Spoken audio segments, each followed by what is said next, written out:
Sure, Amigora. Welcome to the Freek Easy. That's amazing. It's the best. It's the best Irish accent. I can't do it at all. It's not even a good one. He's always after me, Lucky Charms. That's all I got. That's the best I can do. Guys, welcome back to the Freek Easy. Ooh, a surprise. Very special Freek Easy. It's Friday the 13th. It is. And it's almost St. Patrick's Day. Yeah. So, I made Danny watch all the Leprechaun movies. Yeah. He sure did. Well, 4 of them. I got through 4 of them. 4, yeah. We only got... I only got how many 5. of them are there total? There was like 8 of them, isn't there? There's a bunch. Yeah. So there's Leprechauns 1, 2, and 3. Mm-hmm. Leprechaun 4 in space. There's Leprechaun. And then there's Leprechaun in the Hood. Yeah. Leprechaun in the Hood 2. Yeah. And then there's Leprechaun Origins. Yeah. And then there's Leprechaun Returns.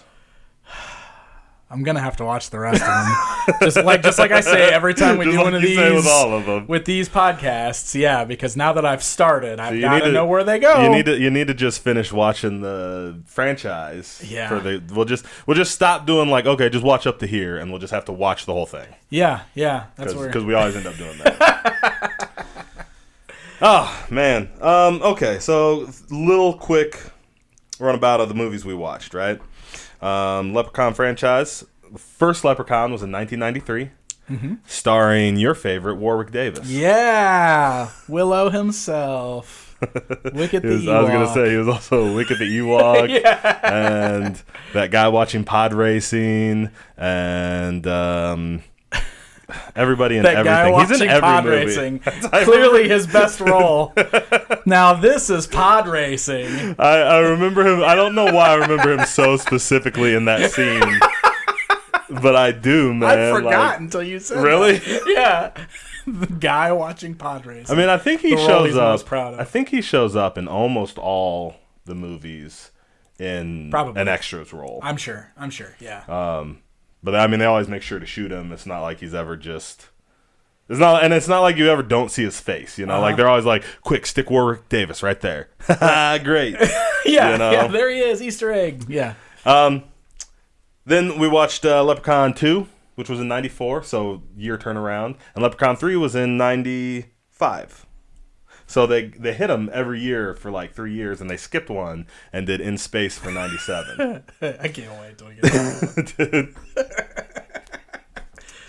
that. So you've never seen any of these? I have never seen any of the Leprechauns. This is another franchise that I was aware of. Yeah. I know what the character looks like because I saw him on VHS box art or whatever. Yep. But that is literally, I had no idea what any of this movie was about at all. No, so I was going in blind completely. Had you asked me 2 weeks ago, I would have sworn I'd seen all the Leprechauns. Yeah? I would have sworn I'd seen all the Leprechauns. After having watched 5 of them in the last 2 weeks, I don't think I ever saw hardly any of them. I definitely have seen In the Hood. Okay. I recognized a lot of that just terrible movie. Don't bother. That one's just bad. Well, I have to though. I gotta know. I didn't get to that one. So. It's like a. Since you didn't watch this one, I'll talk about it a little bit right now. Sure. But it's like a really bad. You remember in the '90s, like the early '90s, when they did all those like hood movies, like Menace to Society and Boys in the Hood, Juice. What some of the other ones? We should do a Hood Easy. the Hood Easy. Okay. No, so it's like a really bad one of those. Sure.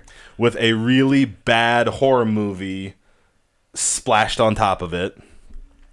And they cannot have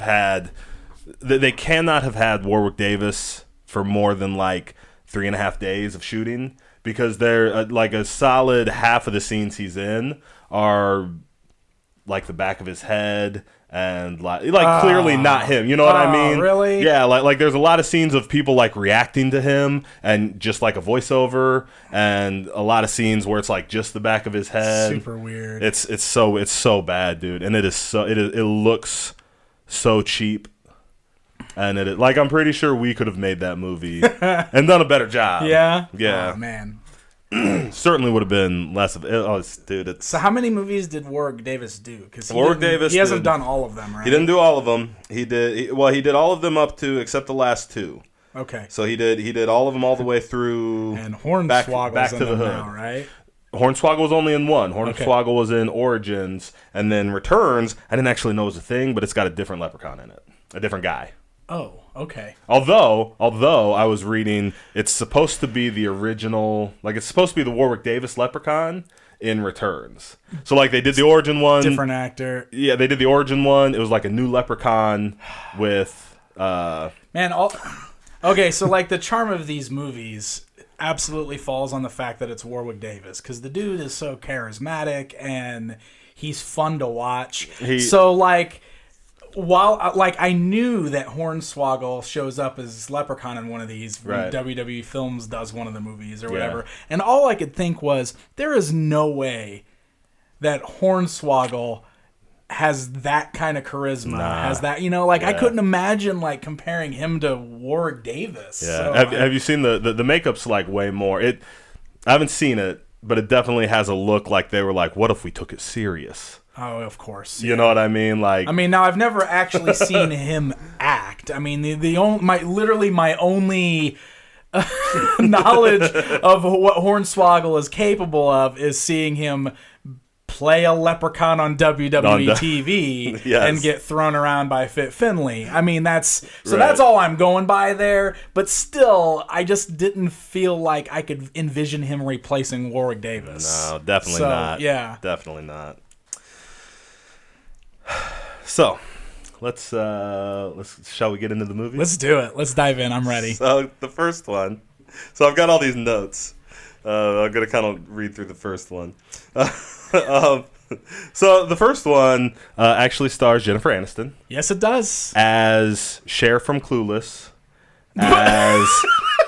As Tori Redding in The Leprechaun. Yeah. Right? Yeah, so, as Cher from Clueless. Was she not, dude? Dude, well, she was so not. It was like the next year she was Rachel, but she was so like. Isn't that weird? Yeah. Like, because she looked so young in this, but it really was like 1 year later, there's Friends, right? Here's my thing, and I didn't research this. I can't imagine that movie was shot any earlier than 91. Sure. She looked, you know what I mean? So like just because it came out in 94 does not mean they shot it in 94. Well, that's true. So she probably was a couple years younger than we saw her on Friends, but I don't know. She just felt, she looked like she was very new still. So new, so young. Yeah. And then so, okay, sometimes when we're talking, like, when Warwick Davis first showed up in this movie as the Leprechaun and he starts talking, clearly I know that this is Warwick Davis, and I knew that going in, but when he first started talking, I went, oh, hell yeah, Billy Barty. Because he sounded like Gwildor a little bit, with like his leprechaun voice that he was doing, and I immediately went, "Oh wait, that's not. Oh, does that make me like bad, like a bad person?" But it was just all because of the voice. But then I just started thinking about and this is even worse, because then I was just like, so now I want to see Rachel and the Leprechaun team up with Monica and Gwildor. Awesome. The greatest crossover ever. It's the greatest crossover you've ever seen. Right. Well, dude, I kept thinking he was like, I think I wrote somewhere he was, he Warwick Davis as Hoggle from The Labyrinth, as David Bowie from Labyrinth as the Leprechaun. Oh wow. as Hoggle as David Bowie. Yeah. Oh man. I don't remember exactly what made me think of that. All right, so first movie. We have the old guy come home to his wife, and he's all happy because he sent himself a pot of gold. Yeah. Because he had caught a leprechaun. Yeah. So I loved this first scene. I laughed real hard because he comes home, and his wife's all mad because he had his mother's ashes shipped home. Yes. And she didn't want the ashes there, and she was all mad about it. And he was like, no. And he pulls this pot out and smashes it open, and it's like a sack of gold. Yeah. But she's still just like, psh, whatever. We're just, you know what I mean? Like, he's got a bag of gold, and she's like, whatever. I don't know what you're so out of your mind. Yeah, well, I love how he just immediately was like coming home in a limo, and he's like dressed in a suit and smoking a cigarette. Oh, he drank that whole bottle of whiskey. Yeah, is what it was. He had that whole bottle of whiskey. And she's like, "What are you doing? We can't afford all this." Right. And so I'm trying to figure out, like, how do you even buy all that stuff if he, like, the gold was shipped home? Your limo company doesn't accept gold coins. I guess. You need a new limo company, I guess bro. maybe he just charged it all, thinking he'd be able to pay it back, no problem. Yeah. So. So of course the leprechaun immediately shows up, seems to kill him and his wife, but then later we find out he's still alive. Yes. And you know, that's one thing, too, that I noticed right away with this that stands out to me from a lot of the other horror movies. They dove straight into showing us the leprechaun. Yeah, there was no keeping him secret, keeping him in the shadows, kind of hiding what our creature was. I mean, they just full on was like, here he is. Yep. This is the guy. Well, just like you said, is Warwick Davis. They're going to get him on screen. Oh, for sure. Right away. For sure. This is also where we kind of learn, like, a weakness for him right away. That's how they kind of establish that. Which, by the way, as a nice horror movie trope, most of these rules don't matter once we move forward. Yeah, everything's set up in this movie. Every movie totally goes out the window just by the next movie. But they kind of set it up that he's like a four-leaf clover works the same way a crucifix would work to a vampire. Right. Yeah, he holds that four-leaf clover. He's like, "No, get away!" Yeah. And then he puts him in that crate and lays the four-leaf clover on top, and he's just trapped there for 10 years. Yeah. And that's the opening of the movie. Right. Oh, but then the guy has a stroke. Like, he has a, right? He's trying to burn it down. He's trying to burn the house. Because the leprechaun killed his wife. Right. And then he traps him in the crate, and then he goes upstairs, and he's trying to burn the house down, but he has a stroke. Yes. So we think that he died. Right. They totally make it look like he died. Yeah, they totally make it look like he died. But all we know is that the leprechaun's trapped in a crate because there's a four-leaf clover on top of it. Yeah. And then it goes 10 years later and sets us up our story. Yep. And that's when Rachel and her dad show up. Yeah. And she's all unhappy to be there. Yeah, she wants to be in the city. Yeah. And, like, also they kind of play it like she's rich because she's always just, like, throwing 20s around and stuff, which is super weird. Yeah. Like, because she doesn't look, like, they don't look like a rich family. Right. But she's all like, I'm going to go stay at the Ritz in this hotel, and here's $20, and here's $40. Like, she's just throwing 20s around like she's a little rich girl. It's super weird. Well, they try to establish... I don't know if you noticed, but the main characters, the protagonists, I don't know, whatever, Rachel, the main characters are always a little greedy. Yes. You know what I mean? Well, that's definitely a running theme with this. Yeah, so that's like kind of the theme, but they're bad at it. Like, because she's like throwing, and I don't know, maybe they thought that was like part of the joke was like, what if she acts like she's rich and she's always throwing around 20s? Yeah. Like, okay.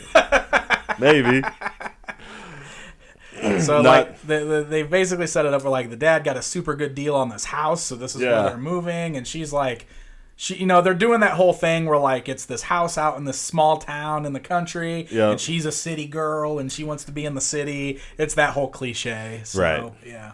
And those three dudes show up to paint her house. Dude, man, it's the hunky guy. We got the hunk and his annoying little brat kid brother. Yeah. And mentally delayed guy. Yeah.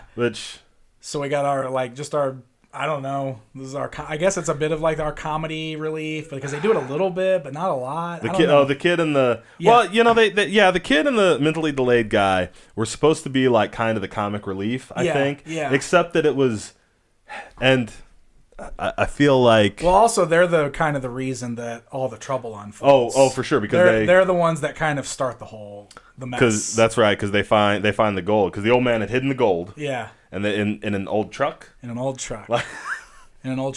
Now, but also like the guy broke the crate open first, or like he was the first one to find the leprechaun.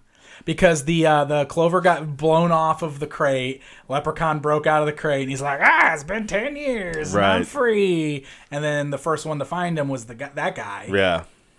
And because he came running out of the house saying there was a leprechaun in the house, and nobody believed him. That's right.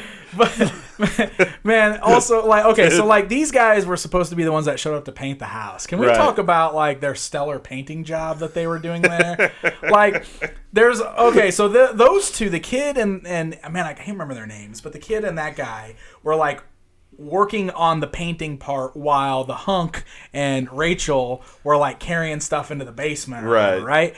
And like when they came out, having the opposite of chemistry. Yes. And when they came out to like help with the painting, like the front of the house had like a glob of blue here, a glob of blue over there, some red on the shutter here. Like it was just random patches of color around, and then their arms were like totally covered in paint. Like, what kind of painters are these? What is happening here? Right. And then they had that and the blue, it was like a bright blue, bright nobody blue, even bright red. Even in the 90s, nobody was painting their houses that color, man. Was just like, what is happening here? That was bad. It's like that thing where you could tell that the set designers or whatever were just like, put a little bit over here, a little bit over here, make it look like you guys been doing some work. Here, just put a bunch of blue spots on your arms, make it look like you've been working real hard. It was that one time so the delayed guy's name was Ozzy. And the kid's name, it's not here. Ozzy and the kid. Oh, this is weird. This is like a full Alex. Yeah. Alex was his name. Okay. But that one time they came out, like Ozzy was screaming. Yeah. And they came out, and he had been, like, painted. Yeah. And they were just like, quit picking on him. Yes. Alex, what are you doing? And, like, how did he just stand there for, like, 5 minutes while the dude painted him? His whole face was, like, covered in paint. It wasn't like it got spilled on him. I know. It was like he had been painted. It's so dumb. Man. So dumb.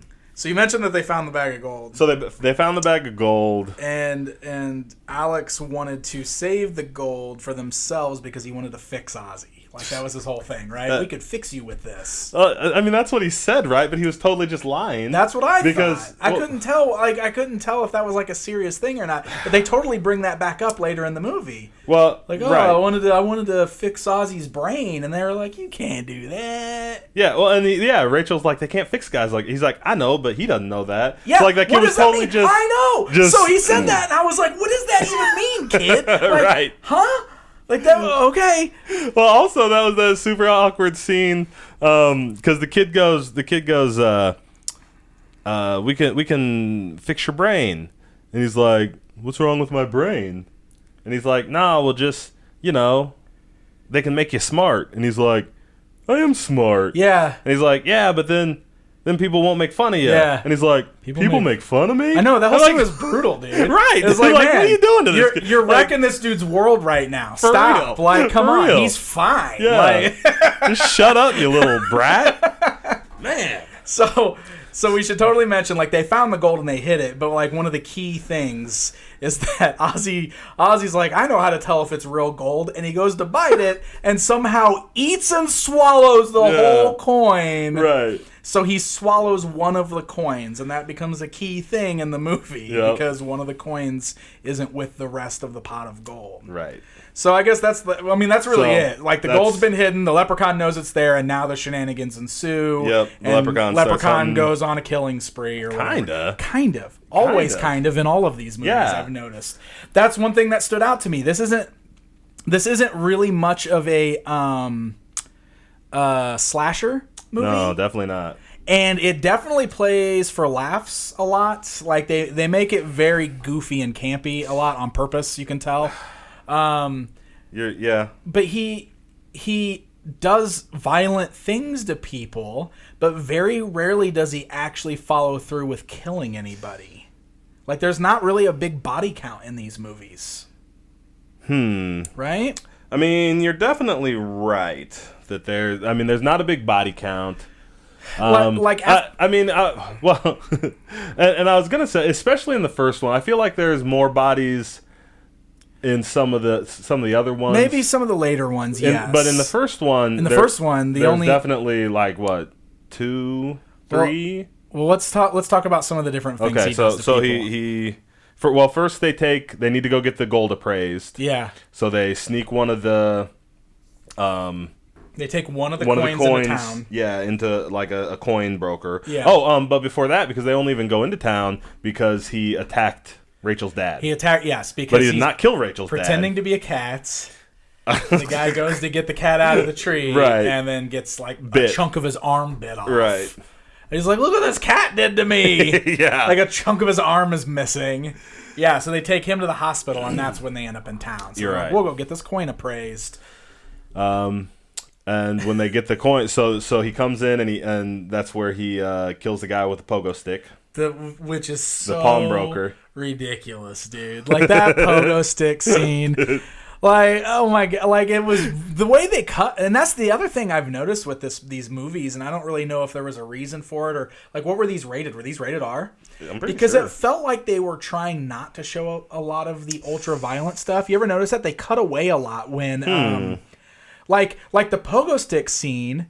They didn't really show him like straight jumping on that dude's face or anything. Like they implied that he was doing it, and then they cut back to the guy, and all of a sudden he had like bloody marks all over his face. That's true. And you know what I mean? Like they didn't actually show any mutilation in that scene. They just kind of. I mean, there was a lot of blood still. It was definitely rated R. Yeah. I was gonna say there had to be. Did they well, show? Maybe it's just because we just got done watching like real slasher movies. Yeah, I mean we watched all the Friday 13th and the Halloweens, and those get super violent. And there's just a lot of moments where I kept expecting gross things to happen, and then they would cut away and just imply that it happened.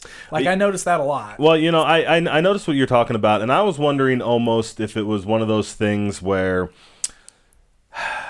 like, they didn't want to show.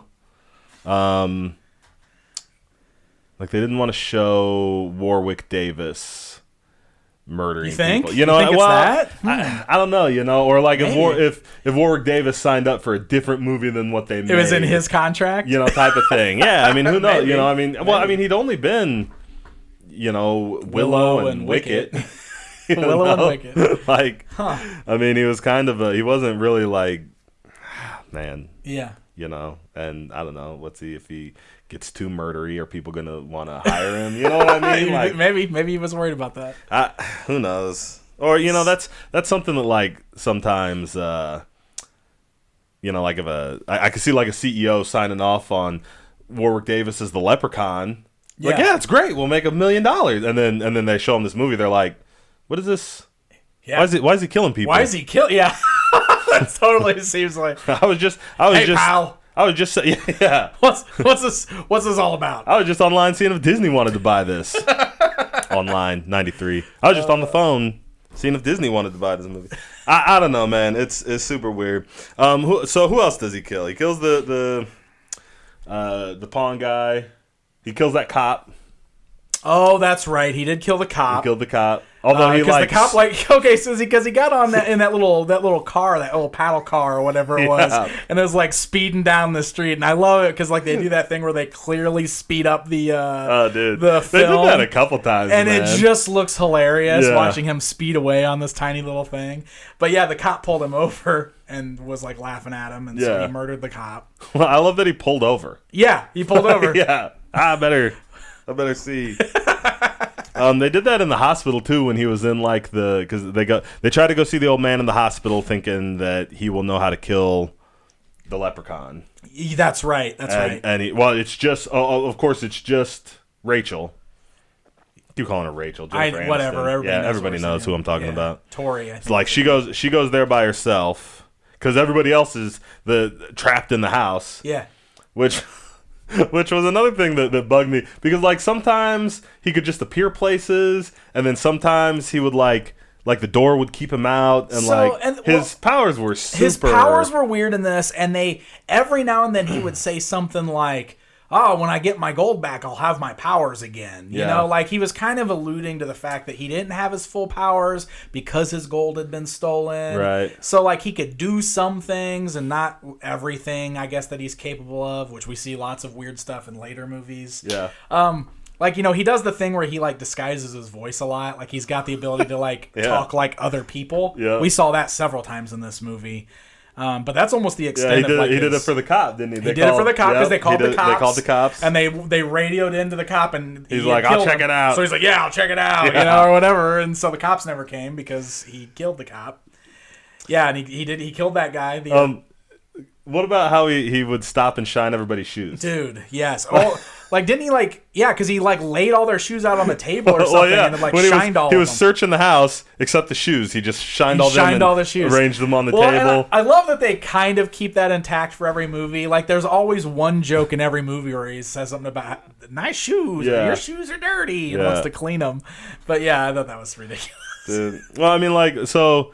mythologically, leprechauns are shoemakers. Right. So, like, at least, I mean, I guess they were trying to be authentic. Yeah. But, like, man, like...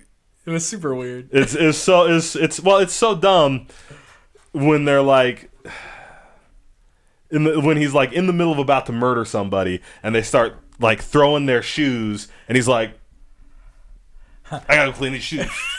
Like, hold on. Like, at least acknowledge. Right. Like, let him be like, my one weakness. Because he's just like, because like, he'll throw the shoes and he'll just be like, and it's so not, like, it's bad, dude. Man. Oh, man. And so like the rest of the movie basically just takes place with them at that house and him just kind of terrorizing them a little bit while they're trying to figure out what to do. It's almost got a little bit of like really bad Evil Dead. Yeah. At that point, because they're like trapped in the Yeah. Like it's like a 2-room until it needs to be like a big labyrinth where they're running around. Right. It's like a 2-room farmhouse. Right. And if they step outside, the leprechaun gets them. And they'll get like, him. Yeah. Get him. This is like the part of the movie though where the hunk just keeps shooting him with a shotgun over and over again, which made me laugh every time because like. Literally for like the last 45 minutes of that movie, he'll just run in with that shotgun and be like, "Pagow!" and the leprechaun will go flying across the screen, and that happened to him like 6 times. For real, dude. Just like he just gonna keep shooting him with that shotgun. Yeah. It was amazing. For real. But that's how they kind of establish that you can't kill him. Right? In my notes, we got to talk about there was that fight scene. Where, like, because he went running out, Nathan, the hunk, went running outside and fell in that bear trap. Oh, the bear trap, yeah. And he was, like, laying in that bear trap, like, fist fighting the leprechaun, dude. Yeah. That scene was bananas. And he punch him, and somebody run up, and he'd be like, no, get away. And then the leprechaun would, like, attack him. He'd be like, oh, no, get it. Dude, that scene was insane. I was laughing so hard during that whole scene. It was amazing. Oh, man. Then so we get to the end. Yeah, so that was he got his bag of gold, and that was the whole thing. Like once he got his bag of gold, we're like, oh, good, we're safe because that's all he cared about and all he wanted. And then he counted his gold and he realized there was 1 coin missing. He got to 99, there was 1 coin missing, and that's where they came to the realization. And Ozzy was like, oh, it's my fault, guys. I ate that coin. It's in my stomach. Yeah. So once the leprechaun found that out, he was going to get it out of his stomach. Yep. And so that's kind of where we got to the end. Yeah. Except the old man had told Rachel she's got to find a 4-leaf clover. Yes. So there was that whole part of the movie where they kept trying to run back and look for 4-leaf clovers. Dude, which was so not... It just drug on. Like, it's like we just watched them legitimately looking for a 4-leaf clover. It was like, what is happening? What would crack me up is the music would be all intense. Yeah. So they're like, looking at clovers, and it's like... And it's while they're just kneeled down in the clover patch, digging through... Yeah. That was amazing. Guys, come on. And then they totally did the thing where she's like, we're never going to find one. This is useless. Oh my God, there it is. Well, they told her have faith. You gotta have faith. Oh, there it is. Yeah, she's like, that's so stupid. Oh, here's one. Yeah. Great, guys. Amazing. Great. Dude. And so then they end up throwing him down the well.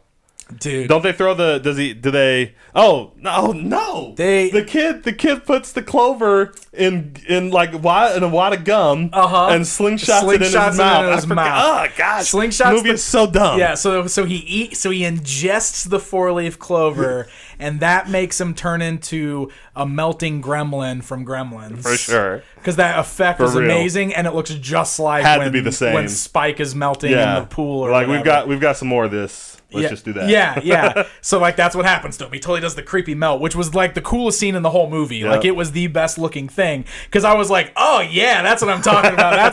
That's what I've been waiting for right there. That's awesome. Took us this whole movie to get here. Yeah, exactly. And then he melted and he was gone. And then finally all the cops and everybody showed up because that's the way it works. No, they push him down the well. Right. Well, and then because I was so mad, they push him down the well, and then they like dump gas down the well, and they drop that match down. And I was just saying, I don't care how much gas you pour down that well. That match is out the instant you drop. Like, come on, give me a lighter Zippo, something like something that'll at least burn until it gets to the bottom. Like that still wouldn't work, but I can suspend my disbelief. If you don't use and it wasn't even a book; it was a match. The dude was like. I'm pretty sure it went out as he was dropping. Yeah, dude, it had to. Yeah. Ugh. So then everything was on fire and it was good. Yeah. And the movie basically just ends with the good guys winning. Yeah. Which is a theme with these movies. I don't know if you've noticed, and that's another thing that stood out to me. Yeah. Because that's another trope of horror movies, right? Like the good guys usually get the bad guy in the end, but then right at the end, the bad guy shows back up and kills the good guys, and oh my god! And that doesn't ever happen with these movies. At least not the ones that I watched. Yeah. So not the ones you watched. Yeah. Okay. Yeah. Not the ones I watched. It actually happens at the end of. Oh, see, so they just started following dude, it's classic so bad. horror I can't movie even tropes. tell you. Then no, I would. But it can't even count as that. It's so bad. I won't even. All right, let's just talk about Leprechaun 2. Let's go to Leprechaun 2. So Leprechaun 2. So I tried to research this, because all these movies are completely different. And they feel like. I think they feel like different leprechauns every time. So you were trying to see if it was a different guy, even though Warwick Davis was playing him, but like the character's a different leprechaun. And there's definitely people tend to lean towards that it's the same guy because it's always Warwick Davis. Sure. But there's a little bit out there that's like, nah, it's just different leprechaun stories, which felt more right to me. Yeah, and they could, and that's what I was wondering too. Like, because I was like, there's no explanation for like why he's just alive again, right? Or like because like they kind of, even though they showed in that first movie that like he can take a bullet and get back up. Yeah, him melting and then exploding and fire and eating a 4-leaf clover felt like definitive. Yes. Like it felt like they killed. We got him. this leprechaun. And so I was kind of like, because even with like the Jason movies, they always kind of gave us like the recap of the last movie and made an explanation for why things are happening in the new movie. Why is he know what I mean? Like yes. they go out of their way to string them together. Yeah. And this movie does not do that because, it starts with another flashback, but well, it starts with a way flashback. And it's not like and it's not like he comes out of the well. He just So like we don't see, and there's no mention of his other adventure. He's like in a different part of the country now. It's like it literally is like a standalone movie, right? Yep. And they all feel that way. They all feel that way. Yeah. So this one, he's back. We go back and we start way back in time. Way back in time. Like way back in time. 1,000 years. 1,000 years, because that's what it is. Yeah, because that specifically ties into his story this time. Yes. Yeah. And he is gonna marry. Like I couldn't. He's got a slave. He's got a slave, and he was gonna marry the slave's daughter and then release the slave. Yeah. So apparently the story goes is that his birthday is St. Patrick's Day. Correct. And on his birthday, every 1,000 years, he has the ability to take a wife. And just take her. Not like he can get married. He just can look at a chick and be like, boom, you're it. But in order for her to become his wife, she has to sneeze 3 times without somebody saying, God bless you. Legitimately, those are the rules. Okay. So So that's why. So okay. the movie starts with him chasing this guy, and then we find out that this guy's like just his slave, and that he just beats around on his slave every now and then. But he tells his slave, "Look, I'm in a good mood today. It's my birthday. It's St. Patrick's Day. Why don't we go have a big feast? And I'll tell you what, I'm gonna get married, and when I get married, you're gonna get your freedom." And the guy's like, "What? How am I supposed to believe that?" And he's like, "I'm in a good mood. Just, we'll shake on it." And they shake hands or whatever. And then they go to find the girl that's going to be his wife. And that's where he explains all she has to do is sneeze 3 times. And as long as somebody doesn't say, "God bless you," she's my wife. See, I think I missed that part. Yeah. So I didn't understand why. Yeah. Why the slave had saved her by running away. Yeah, so okay. then she was like hanging up laundry or something. Yeah. So when the sheep moved away, it was the reveal that it was his daughter, and he's like, "No, it's my daughter. Please don't do that." So then she sneezes 3 times, and on the 3rd sneeze, the dad goes, "God bless you." Yeah. And then so the leprechaun just snapped and then killed his slave, Right. and now he has to wait 1,000 years before he can get married, but tells him that he's going to marry his great-great-great-granddaughter or whatever it is. He's like, "I'm coming. It's going to be your family no matter what because you did this to me. So in 1,000 years, I'm going to marry your kin or whatever." And that's what sets up this movie. Yeah. But I also loved, like, I almost like when he comes back in real time.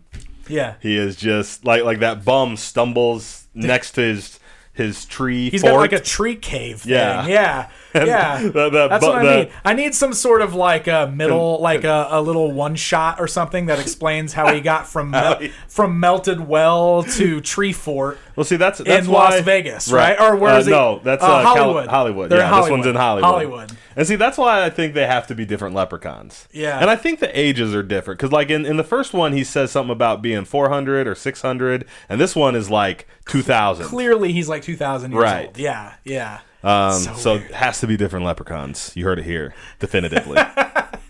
But I loved it. I don't know if we can say bum.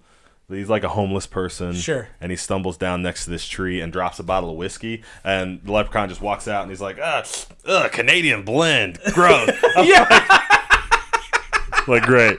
Yeah. That's amazing. Because he wants the Irish whiskey. Right. Like, Irish is the only whiskey. Okay. And then the homeless guy had a gold tooth, and he pulled that gold out of his mouth. That's he just like ripped that tooth out of his mouth and put it in this pot of gold, and then just let him run free. That was crazy. Oh, dude. This movie. So this movie has the kid and his uncle, who are like total con men. Yeah, they're like con men. They start off with that. They do like a spooky tour of Hollywood or something like that. Well, like totally early 90s, right? Because like he goes and it's like a spooky tour. You get in and you ride a hearse, and he's supposed to drive you around and show you all the deceased people's stars' houses or whatever. Sure. Right? Yeah. But like so the kid gets a hearse full of people and then has to go find because he's not old enough to drive, I guess. Like I felt like he was older than he couldn't. Yeah, well, I think his job is just to do that. And but when the cops, he gets arrested and the cops are like driving without a license. Oh yeah, but he's surely not 15. He's clearly old enough to do it. He looks like a 19-year-old, if not older. So they don't explain that. Yeah. But he runs. So after he gets a carload of people, he runs to get his uncle, and his uncle is drop dead drunk in this bar. Yeah. But I just love that he's like, we got to sober him up. You got to drive. Yeah, even though they like eventually are like, well, he's too drunk to drive. Like their first instinct is like, hold on, let's sober this guy up, and they splash him in ice water. Well, the bartender just hands him a bucket of ice, like this is what they do every day. Right, exactly. Yeah. Exactly. Here's the ice bucket special. Yeah. So you can wake up your drunk uncle. Yeah. So then that dude's. So his girlfriend. Right. Is the ancestor or the relative, whatever. She's related to the slave from the opening. Is what we find out because that's what brings the leprechaun a calling. Because now we're at St. Patrick's Day in this year. It's been 1,000 years, so he's going to go find his bride, kind of a thing. And he has to. Of course, the kid tries to take everybody on the ride so they can make the money, and she gets mad. Right, because so then he was supposed to go on a date with her. Right, and so then she goes to hang out with that other dude. Yeah, who gets. he gets super murdered, and it's awesome. Dude, oh my god. Okay, so yeah, this is an awesome scene. Though this is one where they kind of cut away a little bit. I was like waiting for it to happen. For sure. But like I love this. So this is where we also get to see one of his like the Leprechaun's new powers. Yep. Which honestly, this one sticks because he uses this one again, like in the next all two of them. movies. Almost all of them. So in the first movie, he did that thing where he could just change his voice, but now he apparently has the ability to like either turn himself into other people or make projections of other people. Well, I think it's projections because remember he was like hiding under he was like watching from under the tool shed. So the chick leaves that guy because she gets mad at him for putting the moves on her. Right. And then the Leprechaun shows up and makes the guy think that she's calling him back. Yep. And so he comes in and she's all like, I'm going to take my clothes off right now because I love you. So like she gets super naked and dude gets all excited. And as he goes to kiss her, she disappears. She's like not really there. Right. And it's like two motors from the go-kart spinning. Yeah. And he goes to kiss her and gets his face just chopped off. It was amazing. It was awesome. It was so cool. It was really the first. Like the first, like even after watching the whole first movie, it was the first time I was like, I'm watching a horror movie now. That's what I mean. You know Me what too. I was like, awesome. I saw awesome. that and I was like, oh, we've stepped it up. Yeah. I was like, now it feels like all these other movies I've been watching. But man, like, because that was pretty intense though too, because they kept cutting back and forth. Like when they did the reveal, that she wasn't really there and that it was these propeller blades. Yep. But then they would cut back to her again, and you kept seeing him like move in for a kiss on her, and then move in for a kiss on those propeller blades, and they kind of went back and forth. They did a good job of building the suspense. Yeah. Because you're just like, oh, this is gonna be awful. But then they just kind of panned away, and they showed his shadow going into it, and you heard him scream, and you kind of saw some blood splatter. But it was still awesome. Yeah. It was so cool. Good. Yeah. Probably the best scene in all of these movies. It probably honestly was the best kill. Yeah. I've only got one other one later that I think was pretty funny, but this one was definitely the best. We'll get there. So this one, the thing that also got me about this one, so this is the one where we also find out that like cast iron hurts him. Yes, so like that's a new thing. Yep, so that's a new thing. Like every time he gets hit with cast iron, he kind of sizzles and is like, ah! He can't touch it. It burns him. It's like silver to a werewolf. Yep. I love it. He just has all the weaknesses of all the... Yeah. Then they... but this one... so I like this one because the kid ends up with one of his coins, right? Which is always... Give me my shilling or there'll be killing, right? Yeah. I love his rhymes. Oh, I hated them. He really amps it up in like the third one specifically. So the third one is the only... We'll talk about that. That's the only one I like in it, but we'll come back to that. What I thought was funny about this one was he kept just like showing up places waiting for them to give him his gold back, right? Like they were in that bar at one point and the uncle's like, he's here. And he's just sitting at the end of the bar, dude, like... thumping his fingers, yeah, and then they're like, call him down. They're like, come on over here because they're gonna trick him. And he just comes over and he's like, have I mentioned that I want my gold? Yeah, I know. But he just sits there and like sometimes he's not that murderous. Yeah. Sometimes he's just like having conversations with people. Wants his gold. Really weird. Yeah, but this scene was awesome because. First of all, like the entire bar is filled with little people dressed like leprechauns, which is hilarious because they kept doing that whole thing where they were like, "Oh my god, oh my god, oh my god," and then it was just all people dressed like leprechauns. Yes. But this is where they trick him into like getting into a drinking contest. Yeah. So like they challenge, they throw the man card thing down. They're like, you can't outdrink me, you're nobody, and like they just do a drinking contest, and he just goes for it, right? Like full on does a drinking contest. He gets hammered. Yeah, he starts like joking around with those everybody. Bottles of whiskey. It was ridiculous, dude. And the uncle's like drinking them under the table because he's tricking him. He's drinking water. Right? Yeah. But like, and I love that they like they set that up like earlier in the like he orders whatever it is red rye or something like that, which is like Coke and grenadine or something. Yeah. And but they set that up in an earlier scene, and it totally pays off. We got in our this payoff, scene. Dude. Well, it's like I think my favorite thing about this was like this totally in any other horror movie.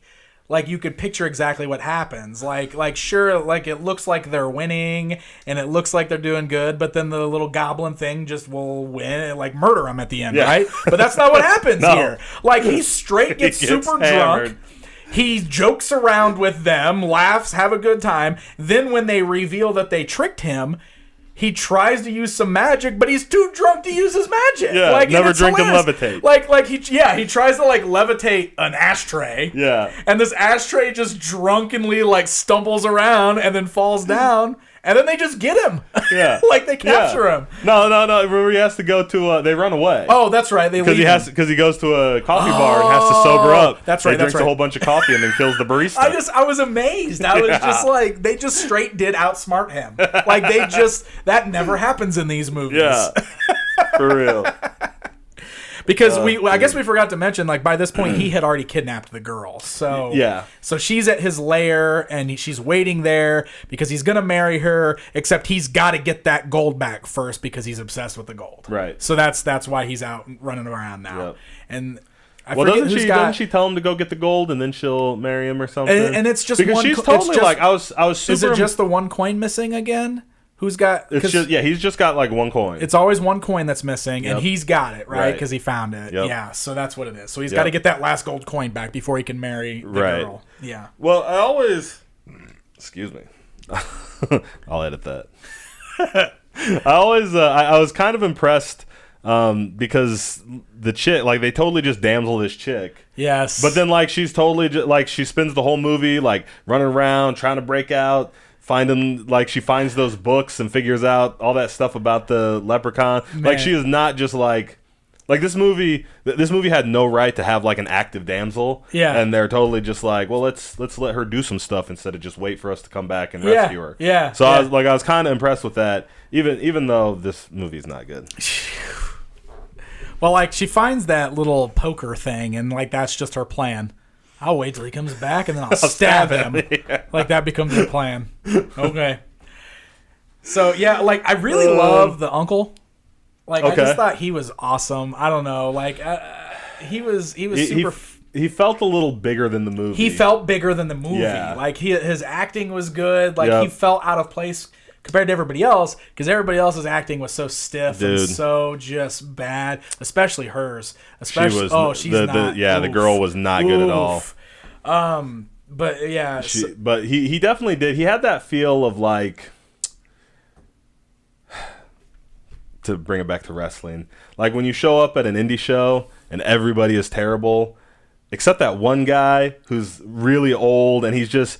It's not that he's good. It's just that he's been around long enough, and he gets it. He gets it, you know, and so he ends up being the one you want to like work with all the time, even though he's old and doesn't really want to do anything because he's the best one there. You know what I mean? Yeah. So I don't know if anybody else gets that, but that was for us. That's for us. But he definitely had a feel of like, you know, a working actor who hadn't really seen any real success. Yeah. But, you know, was still better than everybody in this freaking movie. Sure. Right.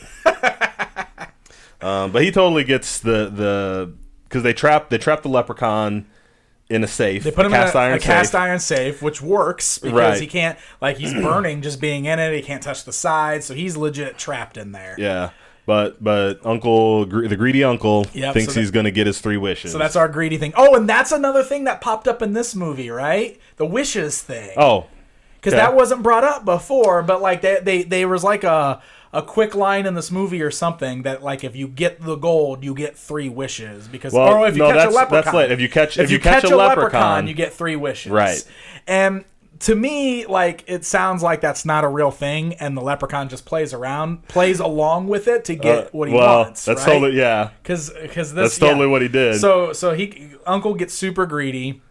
Because the plan is just like, we got him now. Let's go rescue the girl. But instead, he's like, nah. First, I'm gonna get my 3 wishes, and then we'll go get the girl. So he locks the kid in the other room, and then that's when he starts making the wishes. Yeah. And the leprechaun's basically like, yeah, I'll give you your wishes, but you know, you gotta let me out of here or whatever. Well, because the first thing he's like, what's your first wish? And he's like, I want your gold.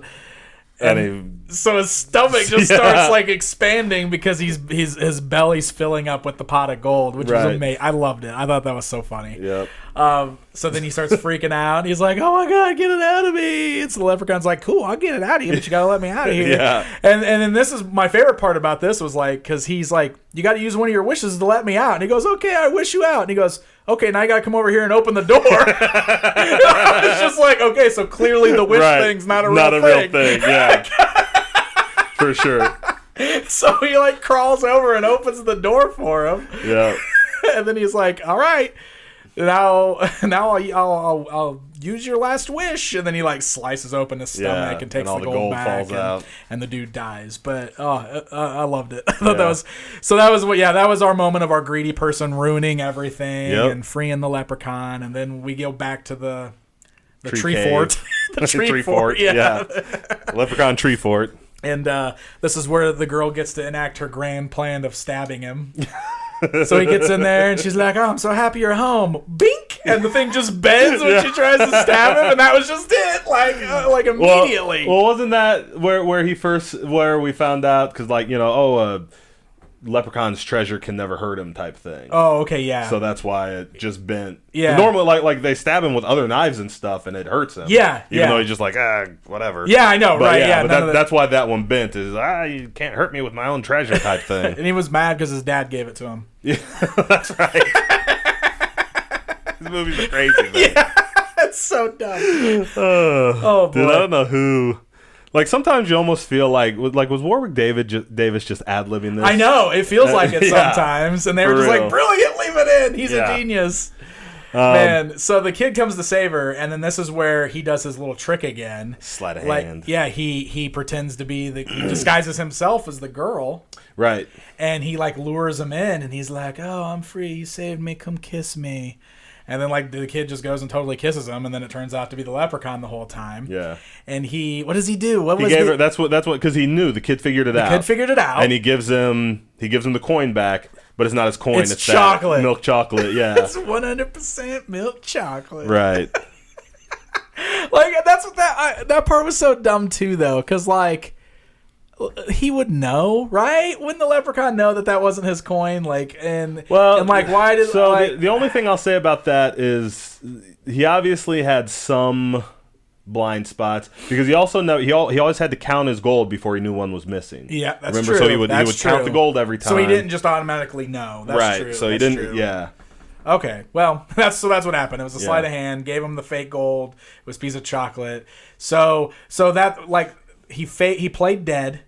Yep. He played dead, and then he stood up and went. How did he finish him off here? I can't remember. This was he had the cast iron something or other, right? I can't even remember. I just remember. You're right. I can't remember how he kills him. I just remember he's gonna explode though. Yes. Because I laughed because they're like, he's gonna blow, run, but then he just kind of like. It was something with the cast iron made him. Did he eat something cast iron? I think they got him to eat something. Yeah, cast iron, right? So that he blew up. Yes. So this is when the girl's acting was just superb because oh my gosh, like when the kid fell over, she was like, "He's dead." It was just the most amazing acting. Yeah. He's gonna blow. He's gonna blow. Oh my god. And then the way the movie ended was just the worst because they just kind of trot out of his tree fort and she's like, "How did you know it wasn't me?" And the kid was like, he didn't kiss his kiss was different. And she's like, "Was mine better?" And he's like, "Maybe." Roll credits. And that's just how the movie ends. It's like, oh my god, what is the? And some kind of terrible sitcom. It was awful, dude. For real. Oh, that movie was junk.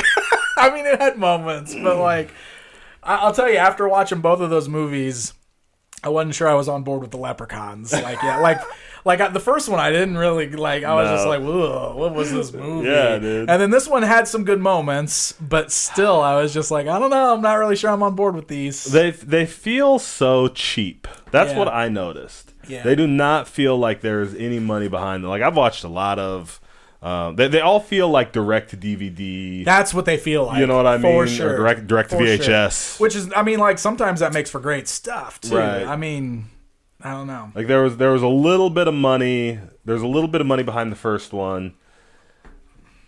And then like I want to feel like there was like I felt like the production value came up for the second one, except that it was almost like they spent like they had better sets and better, but they like worse actors. You know, they were like, why did we spend any money on actors for the first one? Yeah, exactly. Yeah. You know?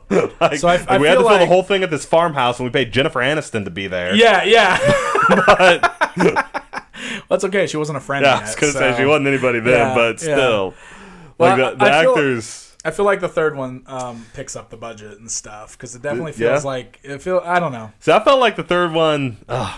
I don't know. I have such feelings about the third one. All right, the third one's my favorite. Okay. The third one's my favorite so far. I don't know. I just had more fun watching this one. Yeah. Because it definitely gets wackier now. Like, it's still like creepy little leprechaun thing running around, but I feel like they fully embraced the silly stuff in this movie, especially with him, just the way he acts and everything.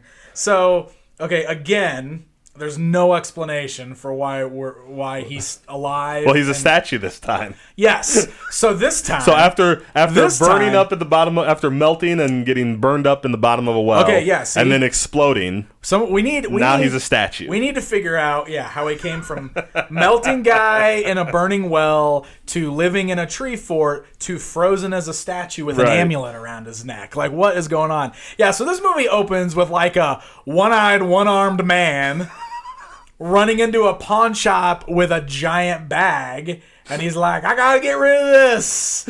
And the pawn shop guy's like, all right, cool, I'll give you $20. And the guy's like, no. And he's like, 40? And he's like, yep. And then he just like runs out. Like he says, it's like, I gotta get out of Vegas. So he's like, don't touch the amulet. And then he was out. It was just ridiculous. Like, it was so cartoony. It was amazing. So like the dude like opens this bag, and it's like the leprechaun as a statue with a big old amulet around his neck. Looks just like Warwick Davis. So the guy's just like, oh, that statue's ugly, but look at this amulet. And he takes it off immediately, and he's like looking at it, and he's like trying to figure out what the value is, and he thinks it's junk, but since he took it off, the leprechaun's back alive. Yeah, immediately. Just immediately, we're jumped right into it. Yeah, that was the thing that struck me about it, is because, like you almost expected there to be like some time in between, long enough for him to, I don't know, sell the amulet or, some creepy stuff to happen, and him to do that thing where, like, something happens and he looks at the statue. Well, it was nothing happens. Just right away he becomes a leprechaun again. Yeah, well, but it was weird though. Remember, because like he turns around and the statue is gone, but the pot of gold was there. Oh, that's right. And he's like, "Oh, gold!" He gets all happy and he starts like pulling the gold out. But then that's when the leprechaun shows up and he's like, "Don't touch my gold!" Yeah. And then all of a sudden, like, leprechaun's back and he's fighting this pawn shop guy. Like he bites his ear off. Yeah.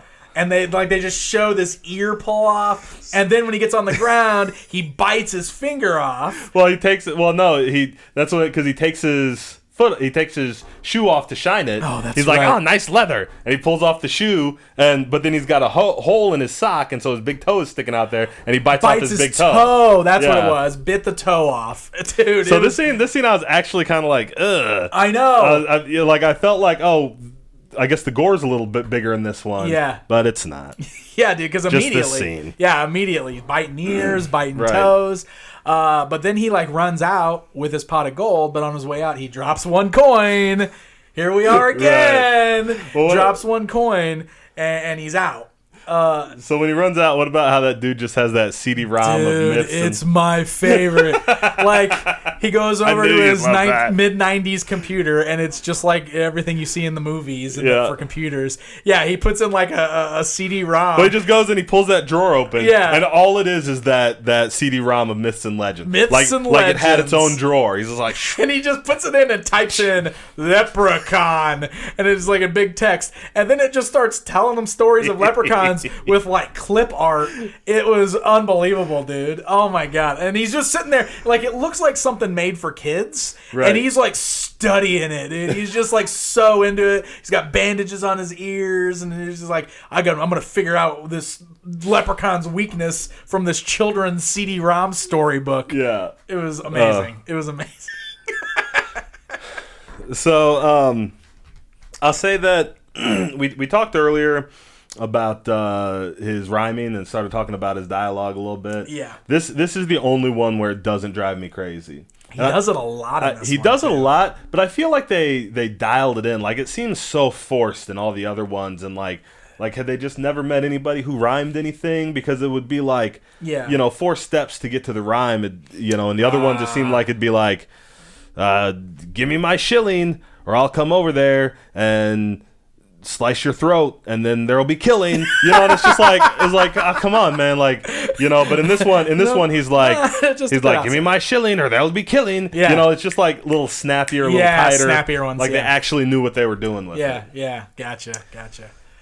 So we get introduced to our heroes in this one. We got which is at once the worst and the best. Man, it's so the woman in this one, the girl who's like, the main. Yeah, the main. She's like a magician's assistant. And her car's broken down on the side of the road. I didn't write her name down. She's like she's another one. I felt like she kind of like the uncle was like a shining star. Like, oh man, they lucked into finding this chick because she is a better actor. She has more charisma than anybody else in this movie. Yeah, maybe even Warwick Davis. So she's like on the side of the road because her car's broke down and she's got to get to work. He almost hits her. Yeah. So then we meet our nerdy guy, basically, who's the worst, hero. Man. Yeah. And so he's like, comes and he's like, I'll just give you a ride. And he takes her to work, and they get to the casino where she works, and he's not old enough to go in, but he wants to go in. And she's like, okay, just promise me you won't gamble. And then he goes inside and he starts gambling. So we immediately with his tuition check. He's tuition. on his way to college. Oh, that's right. And so it's another, like, he pulls out after he walks around for a little bit. And, he hears somebody hit it big or something, and he's like, gosh, if I could. And he pulls out this envelope from his parents. Yes. And it says on it, like, for tuition. And he pulls out this $2,300 check. $23,000. That's what I meant, $23,000. Yeah, it's like over $20,000 he's just carrying in this check. Well, and this is where we meet our, this is our greedy guy in the movie, right? So, because the casino owner walks up and he's like, kind of rapey. Yeah. So the casino owner walks up to him and says, hey, you old enough to be in here? Yeah. And then he's like, yeah, can I cash this check? And he looks at the check and he goes, oh, you're old enough to be in here. Go right over there. Because he sees that big $20,000 check. He just I loved it. I thought that was great. But yeah, we kind of meet like this crazy cast of characters that work at the casino at this time. Because like there's the jerk magician who's terrible at his job. Dude. There's the owner of the casino who is a real Weinstein. Yeah, he rips people off. He owes people money. He's rapey. And then there's like that's how we meet him. He comes in and starts rubbing the main chick's shoulders. Dude, yeah. And he's like, do you need anything? And then there's the lady that works there who at first I was like, is that his wife? No, that's not his wife. It clearly isn't because or maybe she weird. Is. I don't know. She's just the lady that works there. Well, she cracked me up. We'll come back to her. Okay. Because there's also the two. My favorite are the two gangsters. Yeah, the dudes that he owes money to. Yeah, the dude he owes money to. Oh man, they were the conversations they were having, dude. I was just like, I don't even know why this is happening, but I kind of love it. Boxers are crawling up my butt. Yeah, when they had the conversation about boxers and briefs and socks and garters, yeah, I was like, what is this? I love it. Or garter socks. Kind of make me feel like a sissy. Yeah. I'm like, what is going on? I've got those tube socks that go up over my calves.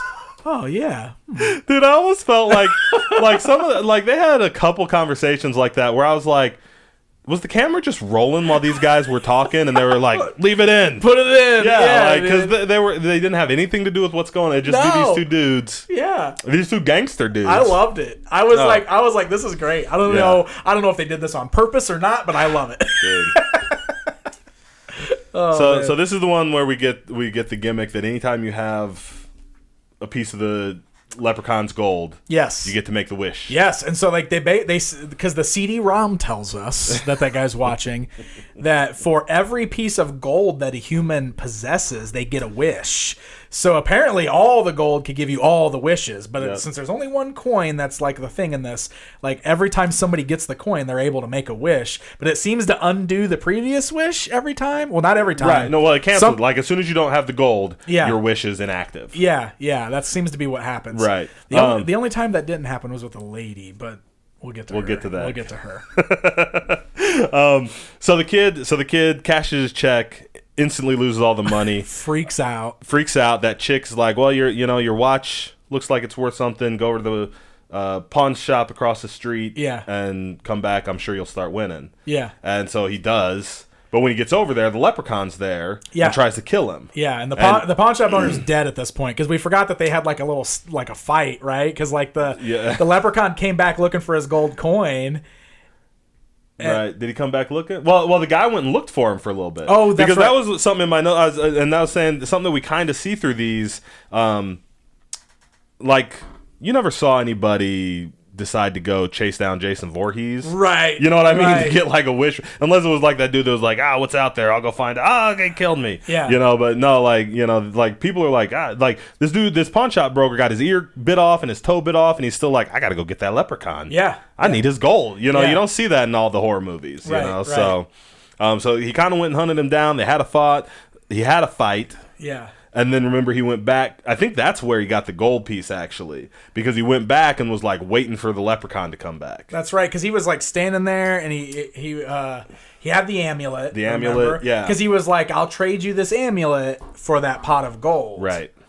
And then like the leprechaun was like, "Okay, you got a deal." But put that amulet away real quick. Yep. And then like he used that fishing hook. Remember to like just pull the amulet away. He's Maybe like, I'll go fishing. He's like, I lied. Yeah. And then that was kind of the end of that. That dude died. That dude died. And then almost right away, the kid comes walking in. Yeah. And gets and what cracked me up, because the kid walks in, the leprechaun attacks him. Yeah. The kid ends up with that gold coin, and he's like, I wish I was back across the street on a win streak. And he just pops back over to the casino on a win streak, and he's just like, how'd I get here? And he just starts winning. Yeah, just starts winning. Yeah. He's not like, what? He's not like, what? Hold on. Yeah. I was just getting it. He's just like, oh, cool. All right. Yeah, and just starts playing roulette with it. Right. But then they kind of show like he hovers the gold coin over the chips, and they go to the winning number automatically. Yeah. So he figures that out right away, and like he just wins tons of money. And then that's when the casino owner comes over and is like, "What is happening over here? Yeah, you got to fix this. This kid's winning too much money." And that was when they've got the little magnet to fix it, and the magnet breaks because the gold coin makes it break and everything. And that's when the casino worker lady figures it out too. Yeah, because she notices that he's using that gold coin. Right. And so like they have that plan where like he's like, well, you need to get the money back. I'm gonna set this whole thing up. So like the owner gave him like a room at the hotel. He's like, I'll give you the best room, food on the house, blah, blah, blah. Why don't you head on upstairs and do this? So he goes up to his room, and then that's when she tells the magician, like, hey, he's got this magic coin and also like $40,000. Yep. So if you go steal that money and that gold coin, I'll let you have half the money. Yeah. And that's when the magician breaks into his room and just steals that gold coin. Attacks that kid. Yeah, attacks that kid, beats him up, takes the gold coin, can't find the money, so he just rolls out with the gold coin. Where was the money? The money was just gone. Yeah, well, he had put it in his... They showed that. He had put it in his pocket, and the pocket was in his bathroom or something. Okay. But the dude, when he came out of the bathroom and the dude beat him up, then he ran away. He didn't keep searching. Yeah. So he ran back downstairs, and he's like, well, I got this coin, but I couldn't find the money. And she's like, oh, cool. Well, I only wanted the coin anyway, so hand it over. We had that little exchange or whatever. She takes the coin. But then and she because she doesn't understand how it works, remember? Right. Because then the casino owner comes over and she's like, wait, watch this. We've got this all fixed now. Watch. And she tries to show him the roulette thing, and it doesn't work. And she's like, I don't understand. Yep.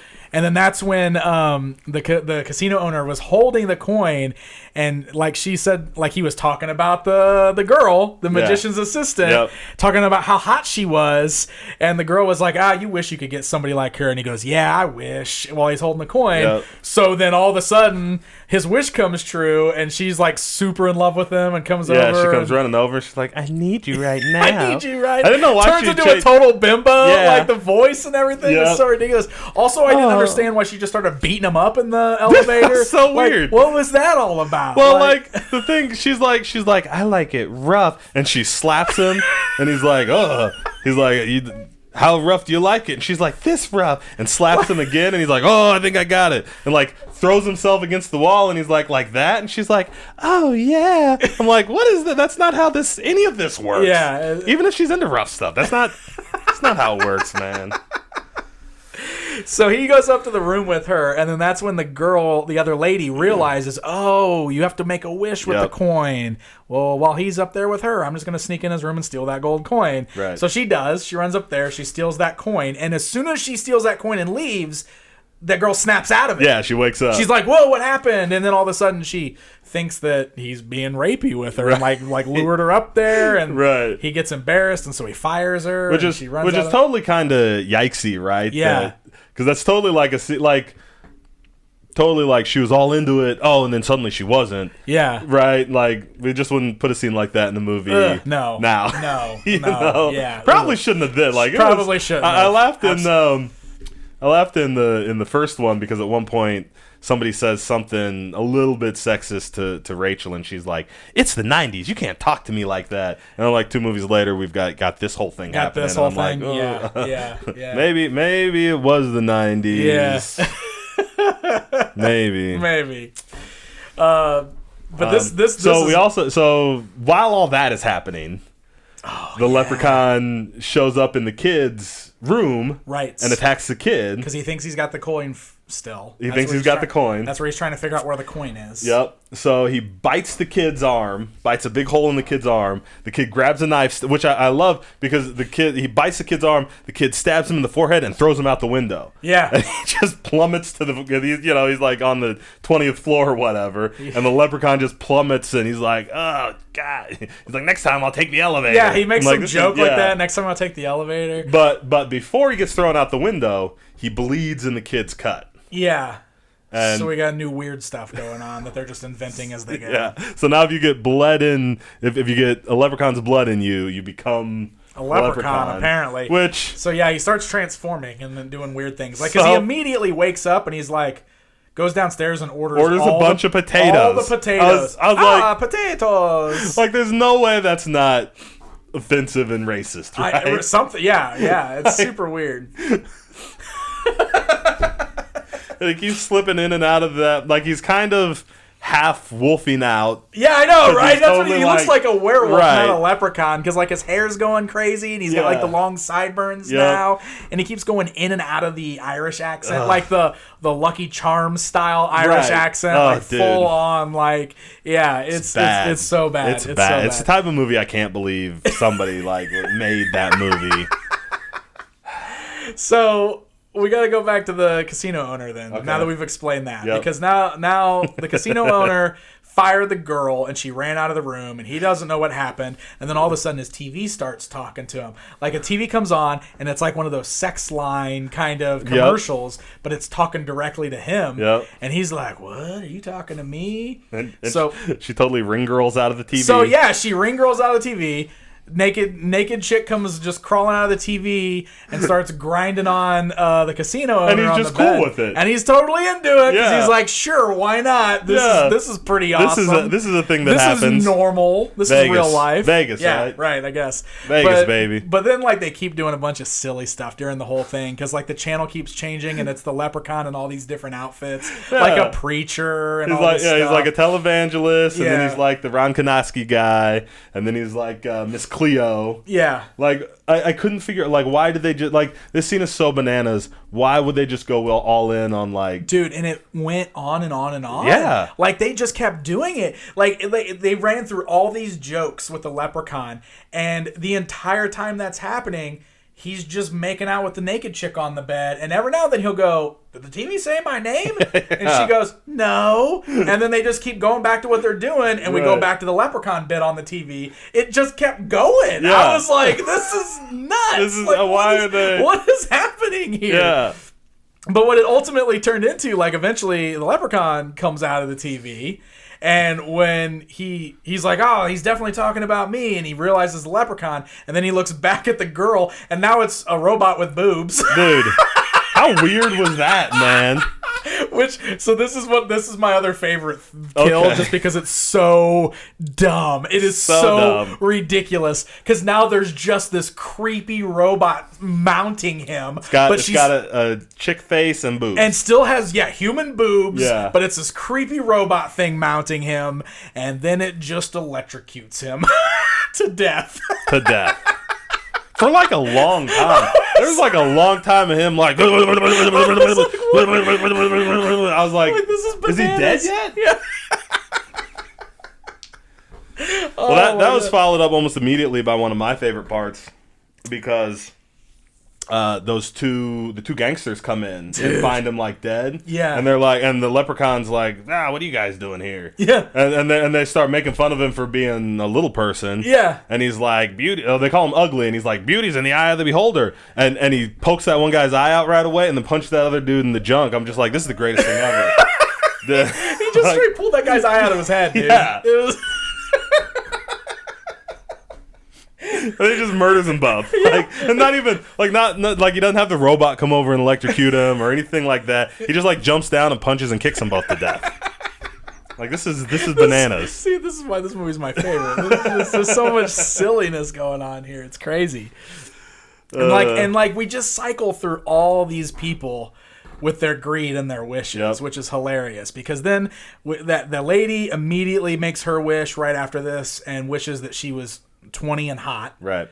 So I got to talk about her, because I was so confused with her, because for most of the movie it's so obvious that she's got kind of a fat suit on. Yeah. Only not a real good fat suit, just it looked like well, they made her hips real big, and because she wasn't even fat, she was just, but the owner kept calling her fat. Yeah, they kept calling her fat. Yeah. But she had they made her hips wide. She had on a suit that was making her look oddly shaped. Yeah. And she was clearly pretty girl. Yeah. And so I was like, could they really just not afford a real ugly chick?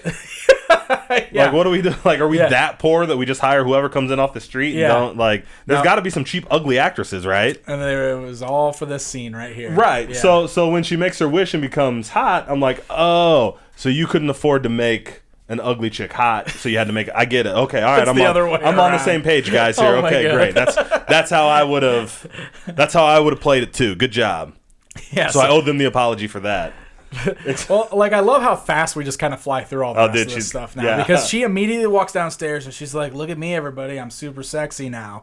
And then she goes and she shows the magician. She's like, "Hey, look how hot I am, magician!" And he's like, "Oh, cool! You did that with that coin." And he just snatches that coin and runs away. Yeah. And then that's it. But so I was expecting her to turn back to normal here, because they kind of set the precedent that when the coin goes away, the magic stops. Right. But instead, the leprechaun just comes straight in and he's like, "Oh, look at you, looking all good." And then he just starts enhancing her even more. Yeah. Her boobs get gigantic, and her butt gets gigantic, her lips get ridiculously huge, and then she explodes. Except it was such a bad explosion, man. It was so clearly a foam and wood torso. They didn't even put any blood packets or anything. It was not, it was so obvious, just, we'll blow up a mannequin. Yeah, yeah. I was like, that's the worst. That's got to be the worst effect in all these movies. And there's some bad effects in the fourth one, but that one had to be the worst. Right.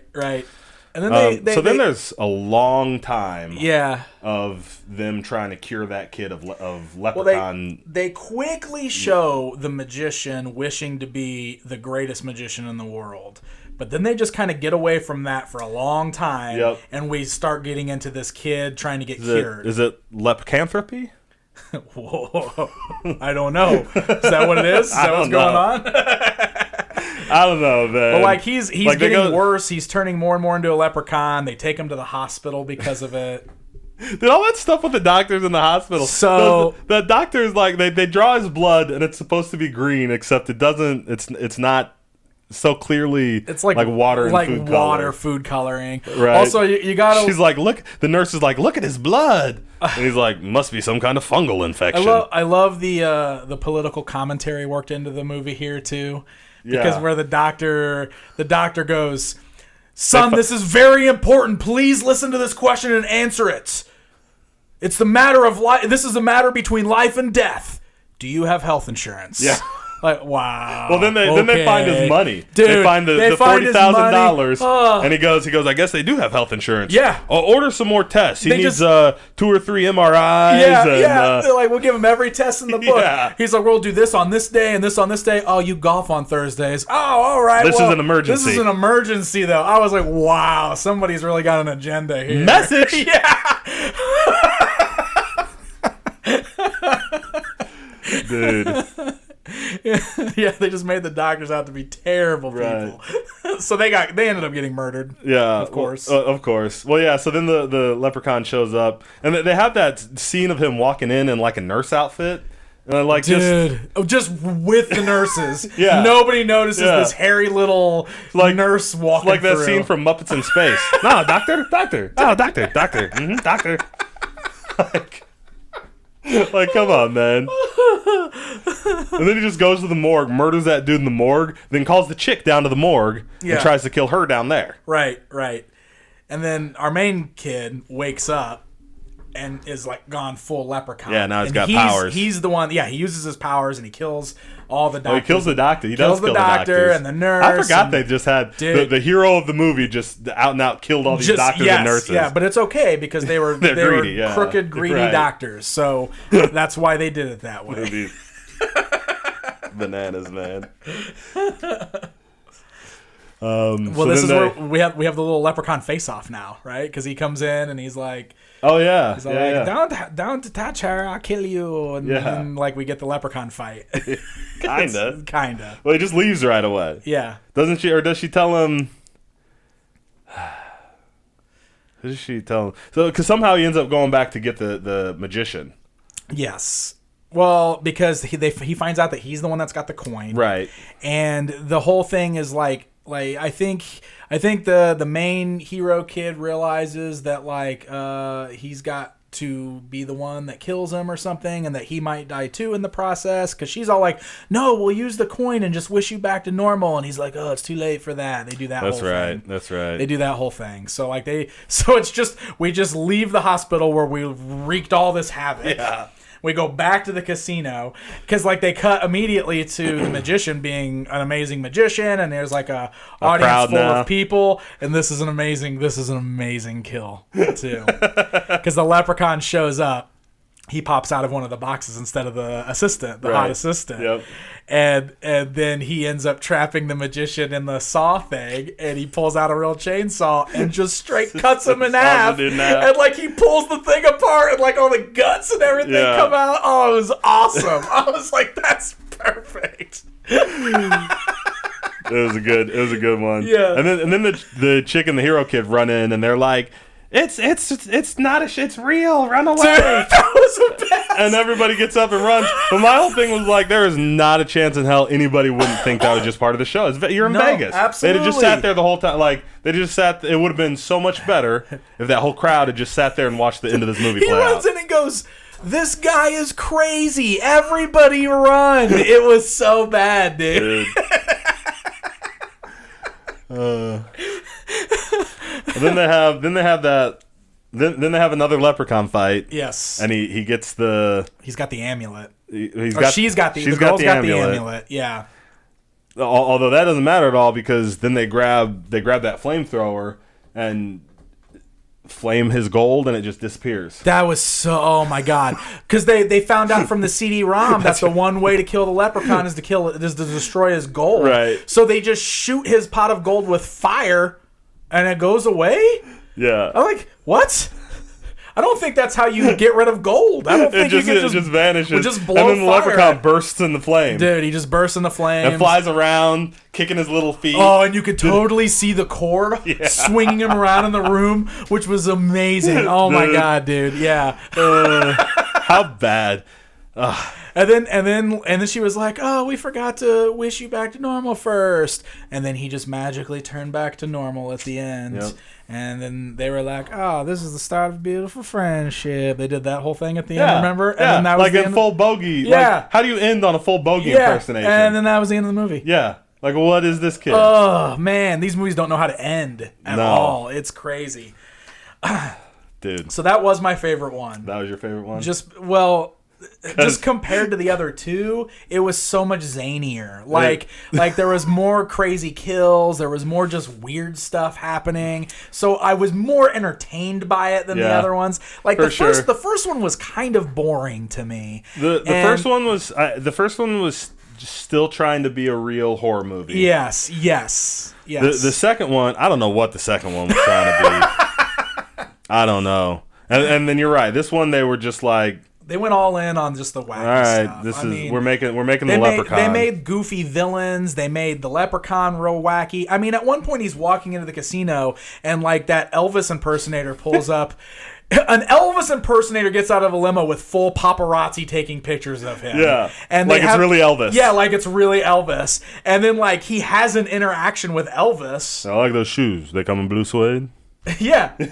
And like that's just the end of that scene. Like the Leprechaun thought it was awesome. Yeah. And he does like the Elvis poses with him and everything. I was like, oh man, like this is where we're at with these movies. Well, that's another time you almost feel like, and I almost wondered if that was another thing where like almost like so they were just running the cameras, like they were out here shooting, and a real Elvis impersonator walked up, and they were like, hey, you want to be in this movie? Yeah, you got to be in this movie. Because there were for sure, they kept showing that scene of the Leprechaun like crossing the street, and like they'd shoot down the street so you could see, oh, it's the Vegas Strip, except it was every single time the exact same spot in the exact same street. Yeah. And like, you know, okay, because they had kind of set up that there was like the casino and the pawn shop right across the street. Sure. And they didn't really leave those two areas, so like he walked back and forth a couple times, except you could just totally tell they were just like, all right, Warwick, walk across the street. Walk this way now. Now come back. Okay, now go back that way. Let's get another one. How many of these do we need? Okay, do it again. You know, so like I almost feel like they were out doing that. Yeah. And then like an Elvis impersonator walked up and they're like, get this Elvis, guy. You want to be in this movie? I would not be surprised if that's exactly how it happens. Like, had to be, right? Had to be. Ugh. Oh boy. Okay, so do we have to move on to this next one? Now we have to, because this one is my favorite. Dude. Really? Dude. Oh man. Dude, I can't believe you're not. I'm shocked that you are not on board. Okay. So Leprechaun in space. It's ridiculous. I couldn't believe how like okay, the third one really felt like they just upped the wackiness and everything. Man, they went full in on this. For real. They were just straight like, all right, it's the future. We got space marines. We got oh my god. All right. Everything, dude. So right off the bat, we get space marines. So right off the bat, we get that shot of the spaceship, like full 1996 CGI. Ooh, buddy. It was amazing. Yep. It was like straight out of what was that show? Reboot. Oh, it was like straight out of Reboot. It was like a reboot shot. Yeah, totally. And they're like just full on serious. Like, here's the spaceship we're on. Yep. And then we get an inside shot of the Space Marines that are just like full on alien Space Marines. I mean, it's just aliens, right? Like we're just gonna pretend like this is basically the same universe. It's the same kind of thing for a little while. Yeah, for a little while. Yeah. Because it goes, and they're like, you guys have seen Aliens, right? Okay, you get what's going on. That's what we're doing here. That's what we're doing. Except, and so the Marines. Because then that dude walks in and he's like half cyborg. Dude, but at first they don't say he's a cyborg. He's got a giant metal plate on half of his head. So they call him Sarge the whole movie. Yeah. He's totally credited as Metalhead. Did you notice that? Metalhead. They just credit him as Metalhead. Amazing. Yeah, they just call him Sarge. Yeah. It looks so bad too. It's like just the cheesiest. Like you can see the Play-Doh around, like it sticks out further than his actual head. Real bad. It's bad. So bad. It looks like something you could go get at any party store. Oh, 100%. Like Halloween section. Spirit of Halloween. Yeah. I get better stuff there. Yeah, it's amazing. So, but they're like, we're gonna go down. We're gonna kill this alien. Extreme prejudice. Execute him. And then like our main chick comes in. You know, the kind of hero chick, like she comes in and she's like a scientist. I'm a scientist. I'm gonna make sure and collect samples, and you guys have to protect me.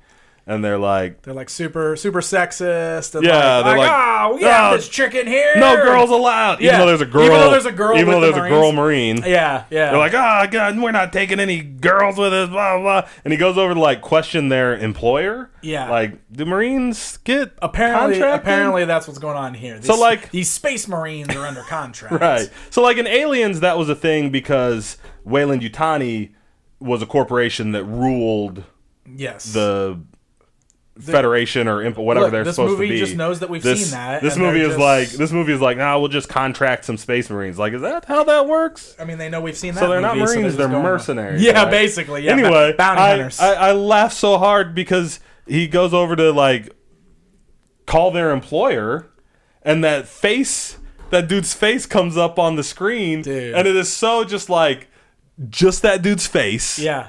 And it was like full on German accent. Yeah. Just like he's just like, "What do you want?" Yeah.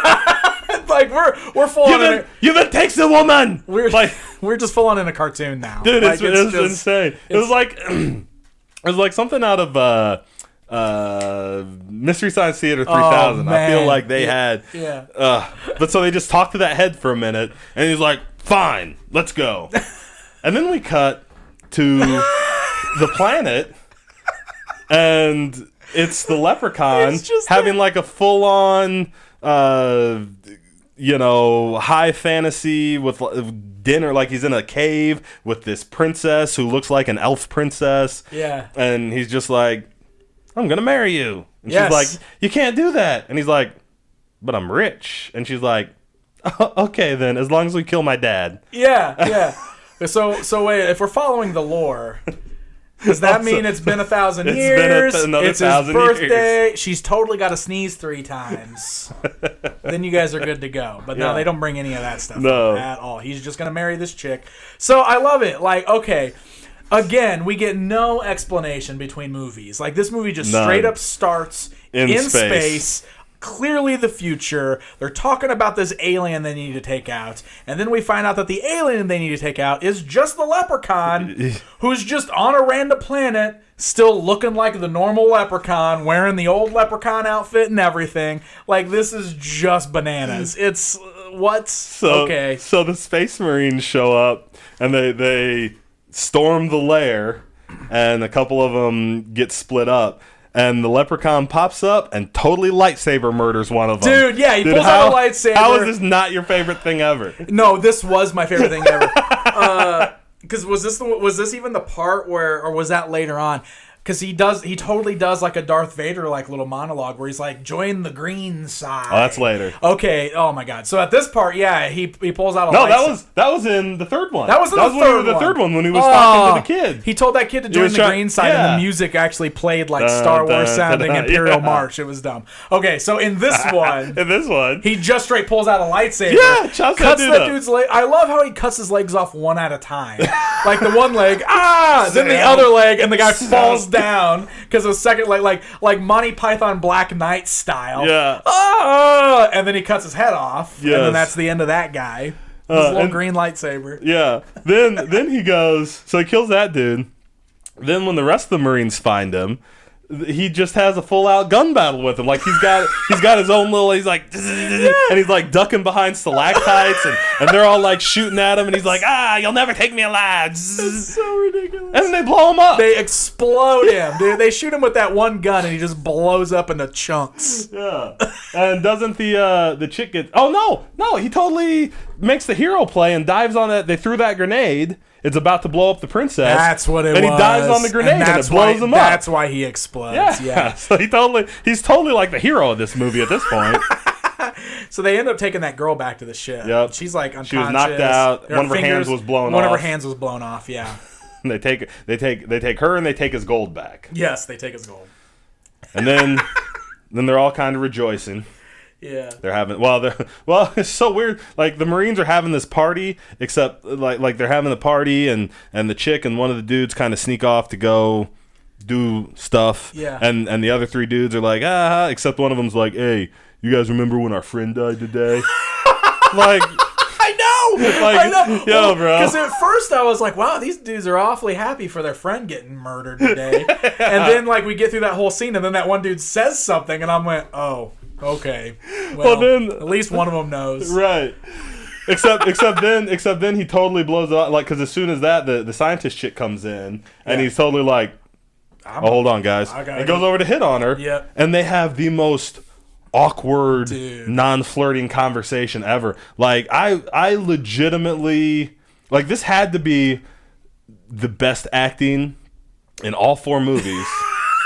Because it felt so real? It felt so real. I legitimately felt like when he decided to walk away, he was just like, I can't do this anymore. Can't do this. Like he could have been talking to the director. Yeah. Like, this is so bad. I can't do this, guys. We got to shoot a different scene. It was so because she was even awkward. Like, she was even like, yeah, why don't you come back when you've had time to like think, I don't know. Yeah, think of something clever to say. Yeah. Oh man, it was rough. It was brutal. Yeah. It was hard to watch. But then we cut over to the weird, crazy head, the floating head. Oh, there's that scene.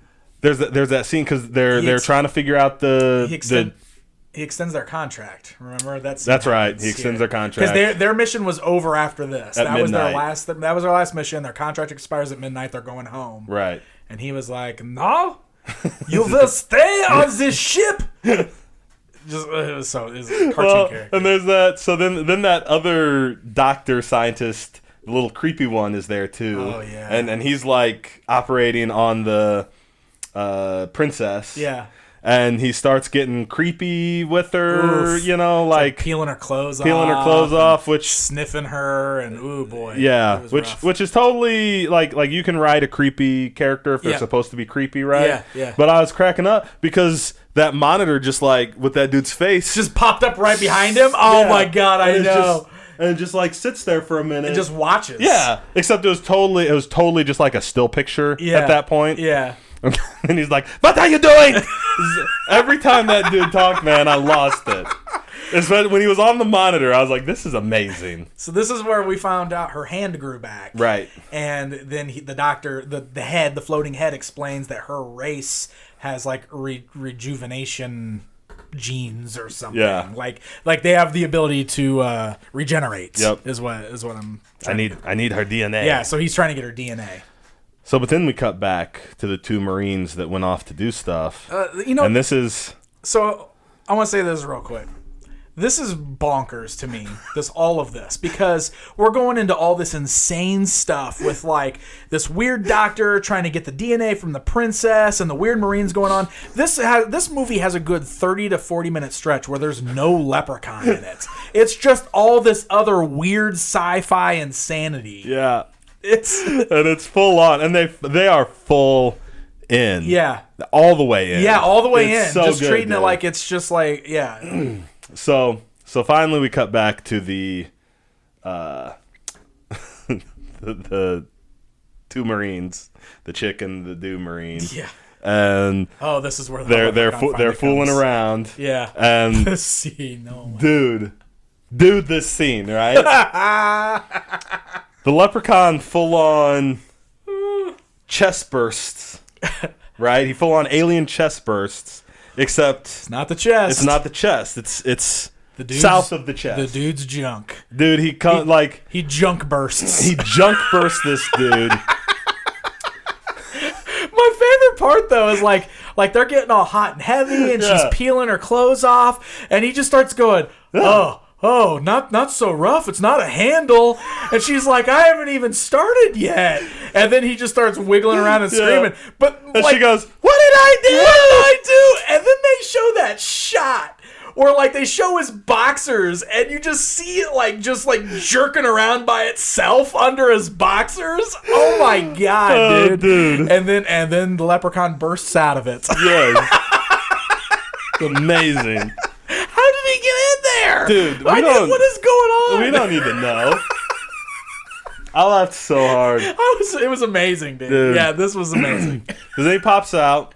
Well, and then it's super ridiculous because not only does he pop right out, like he pops out of this dude's junk, but then he turns right around and he immediately like has a sheriff's star and quick draws. Dude, he's like, draw pilgrim and shoots at her. Starts saying pilgrim. Has a gun and does like a full on so he junk bursts this dude right into his John Wayne impression. Yeah, it's amazing. Yeah, I was like, what is happening with this scene? And then the chick Marine immediately goes from.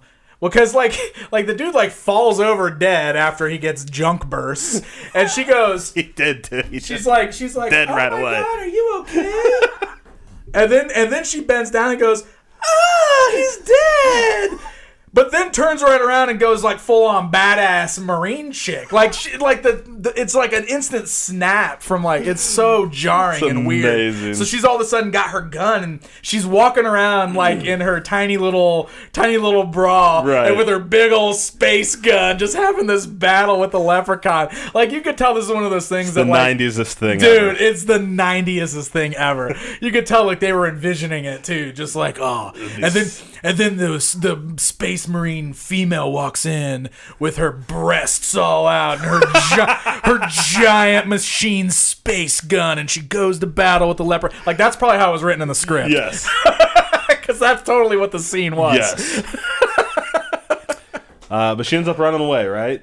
She goes to get everybody else. Yeah, she gets out of there. She gets out of there, goes and gets everybody else. There's a leprechaun. It's the same thing. Nobody believes that there was a leprechaun, right? They never refer to him as the leprechaun. This is the only one. The alien. It's always the alien. The alien's here. The alien's here. Yeah, they never refer to him as the leprechaun in this one. He's and this is the only one where he doesn't introduce himself. And all the other ones, there's at least one scene every time where he's like, I'm the leprechaun. Yeah. This is the only one where he's just straight up a weird, they just think he's an alien. Because this script was absolutely something else, right? You think so?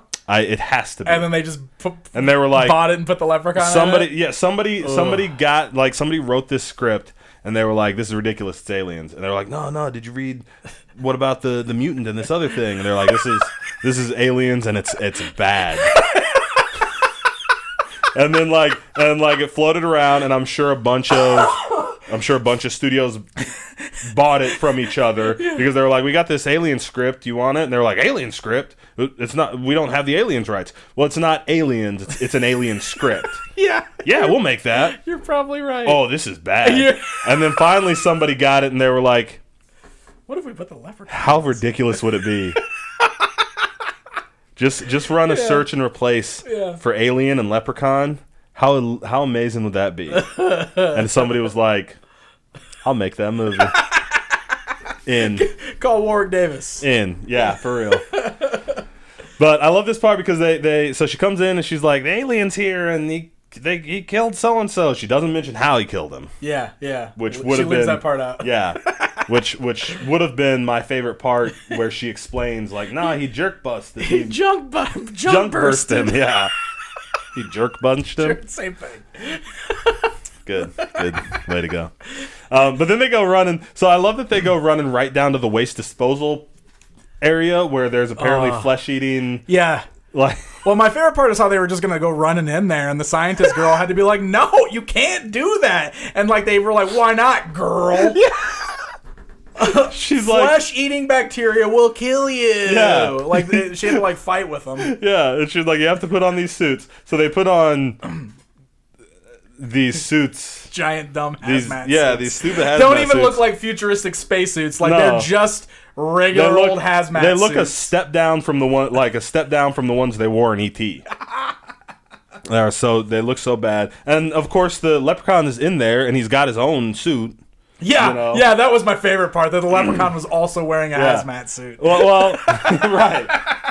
And so he cuts that one dude's hazmat suit. Oh my god! Which was might have been my favorite, because he cuts that one dude's hazmat suit, and the other guy Books, who's Books is the hero of the piece. Yeah. He's like, I got you, and he grabs this dude and he's dragging him out and trying to he's got the dude in one arm and he's trying to shoot, and he's still in his hazmat suit, and they're in, there's red lights, so we know it's the waste disposal, whatever. Yeah. And of course the leprechaun is running around having another gun shootout with the guy. Yeah. He's hiding behind pipes and shooting, and then he's hiding and shooting, and then he drags him back through, and he's like, he drags him through. He's like, somebody help, whatever, guys. Somebody help Grotsky, and throws him down. And Grotsky's just a full-on skeleton. Just a skeleton, just straight a skeleton. Well, I love how instantaneous, the effect, that. that mask got sliced open, which also was hilarious because the moment the mask got sliced open, an alarm started going off.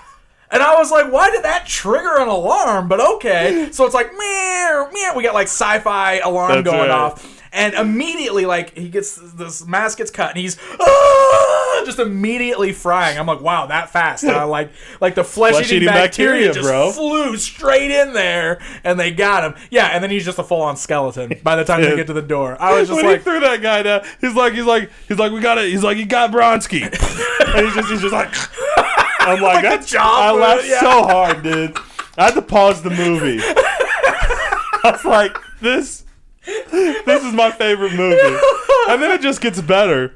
Because then they all get mad, all the Space Marines get mad, and so they're running up to tell the German scientist guy that they're out of here. Yeah. And they run in and they're yelling at the German scientist guy, and he's like, you cannot leave, I have a contract. I can extend the contract if I want to. And then they're like, nah, we're out of here. And then like we get the big reveal because he rolls out and he's just like a head and an arm on a robot and tank thing. Dude. Unbelievable. How amazing was that? I couldn't believe it. So like we have to talk about this for a second because we've just up until now we've just seen this dude's face. Yep, floating head on a monitor. And he's like bald and pale and just the ugliest person you've ever seen. And now he rolls out and he's like, ugh. He's only got one arm. and does like he have torso? like kind of like part of a torso and his head. But then he's got just like this weird robot like a Phalan body. Yeah, going into like this weird tank thing. Yeah, and he rolls out and he's like, you must stay. I can extend the contract. I need her DNA. So he obviously wants to regrow his body. Yes, but they also they also had a robot made of this guy, so they could show him from the back, and you could see like from the back he had like electrodes and stuff, and like the robot, like they had to have spent more money on building that robot as much as they spent on the whole rest of the movie, right? It so like, clearly looked like a fake like robot. Oh, you know what I mean? For sure. Like every time they showed him from the back, like giving his speech to everybody, it was like. Yeah, but weird. It like the arm moved, and then there was like scenes where it was like rolling down the hall. Like, dude, that was like a full on remote control robot animatronic. Yeah, for sure. Like, for sure, dude, creepy. Well, it was hilarious to me too, because like seriously, just playing into the whole cartooniness of this whole thing. As he's getting mad, he's like fist pounding on his own control panel, and then it like messes him up, and he has to like push buttons to fix it, and then he does it again like right after. I'm like, what is going on? This is insanity. Like this is our big reveal of our big bad villain guy, and this is how we're treating him. Okay, cool. It was amazing. Yeah, dude. I was so happy. I think that's about the point. Like I seriously watched this movie, and I went through a full range because as soon as the spaceship came on in that like 90, 95, 96 CGI, I was like, oh, what am I getting myself into? Yeah. What is going on here? Yeah. And then there was the alien Marines, except then there was like, the Leprechaun and the elf princess, and I was like, is this somebody's messing with me, right?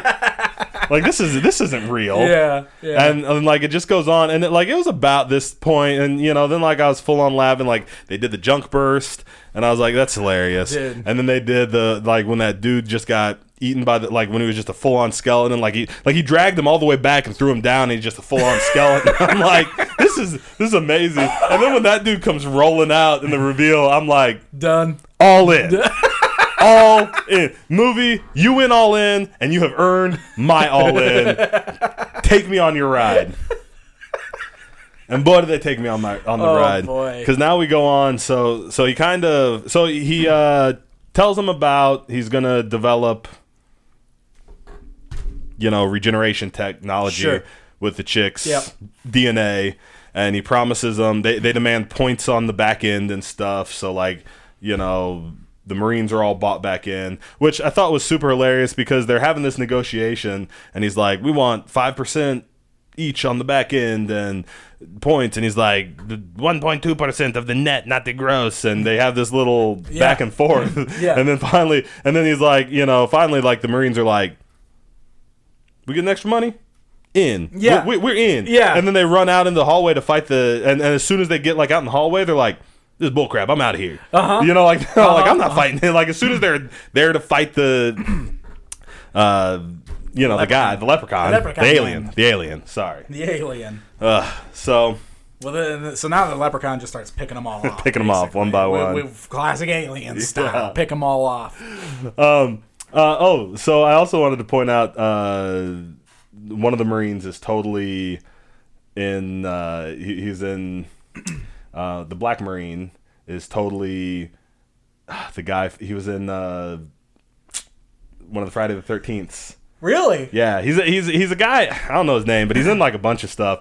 But he was one of the guys. I think in Friday the 13th 4, the one we really liked. He was one of the guys that like showed up in the van.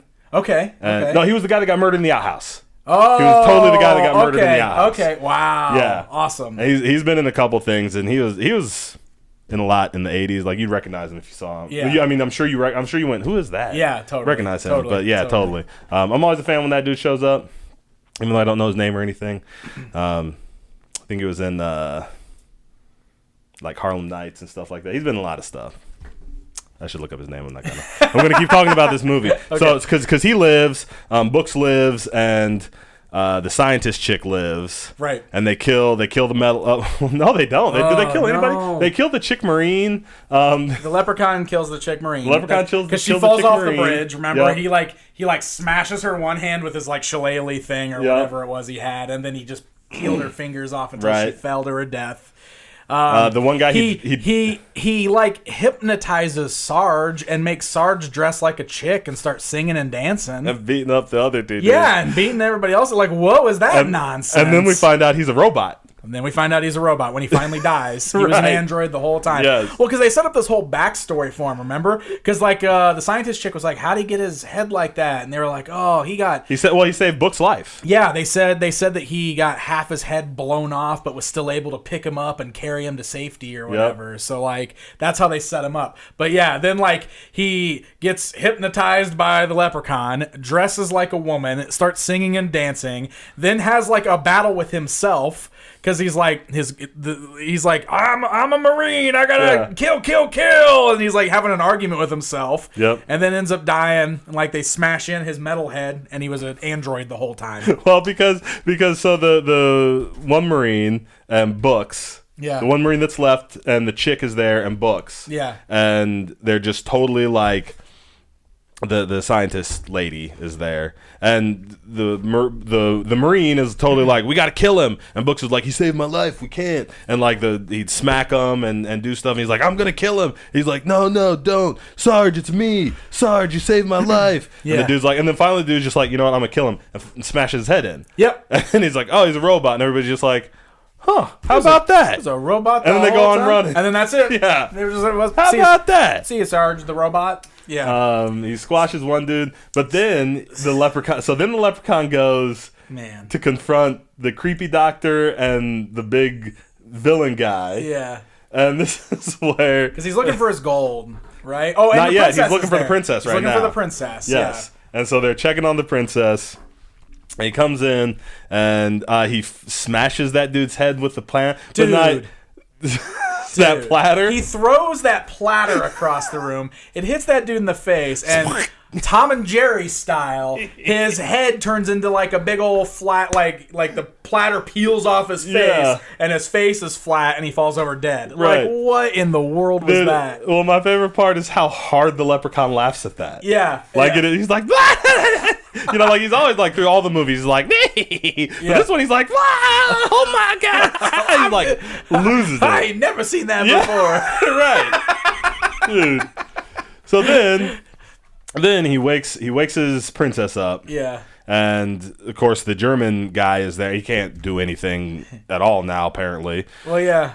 Because he's just a robot. I mean, like he has he's got the one arm or whatever. He's just making everybody else do stuff for him. Right. So the leprechaun takes some of her DNA concoction they had made. Oh, my favorite part, when they grew the finger, dude. Because him and the creepy doctor were testing the concoction, and he took like those scrapes off the tip of his finger, and then he dripped the the DNA concoction on it, and I was like, please grow a finger, please grow a finger, please grow a finger, and then it grew a finger. I was like, yes, this movie.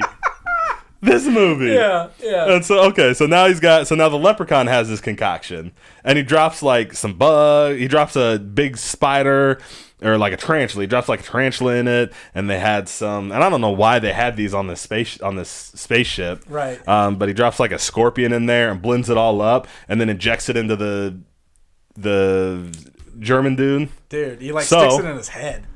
Like that big needle sticks into his head, and he's just Yep. So what happens? Man, so he starts mutating. Dude, just starts giant Spider-Man. Turns into a big spider. Okay, but then go ahead. So his name was like Mittenham. Dr. Mittenham. Dr. Mittenham.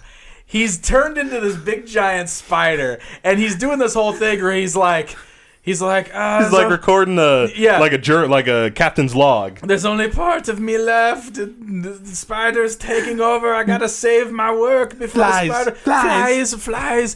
And then he just does this part where he's like, I am no longer Mittenham. I am Mitten Spider. I stood up and applauded, man. I'm telling you. I was like, yes, movie. Yes.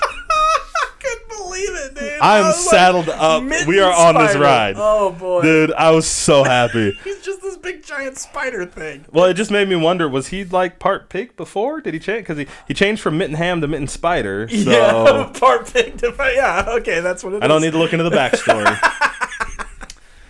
Oh man. So now he's running around. So we've got Mitten Spider running around. Mitten Spider's running around. We've got the Leprechaun's trying to get his gold before they get off the ship. Yes, now the Leprechaun and the princess are going to go get his gold. Which they shrunk his gold earlier in the movie. They showed that. They had this little shrink ray, which is what they use to when they stick things in the cargo hold. Yep. They shrink it so it takes up less space. Right. So they shrunk his pot of gold and threw it in the cargo hold. Well, what about how now that they were together, they're like full on old married couple where like she keeps so they're bickering the whole time, and every time she says something, he'll be like, "Oh yeah, that's great," y'all bag, and like mutters under his breath. And she's like, "What do you say?" And he's like, "Oh, nothing, this way." Yeah. So like they went on. He calls her the B word at one point, and she's like, "What?" And he goes, "Y'all be rich."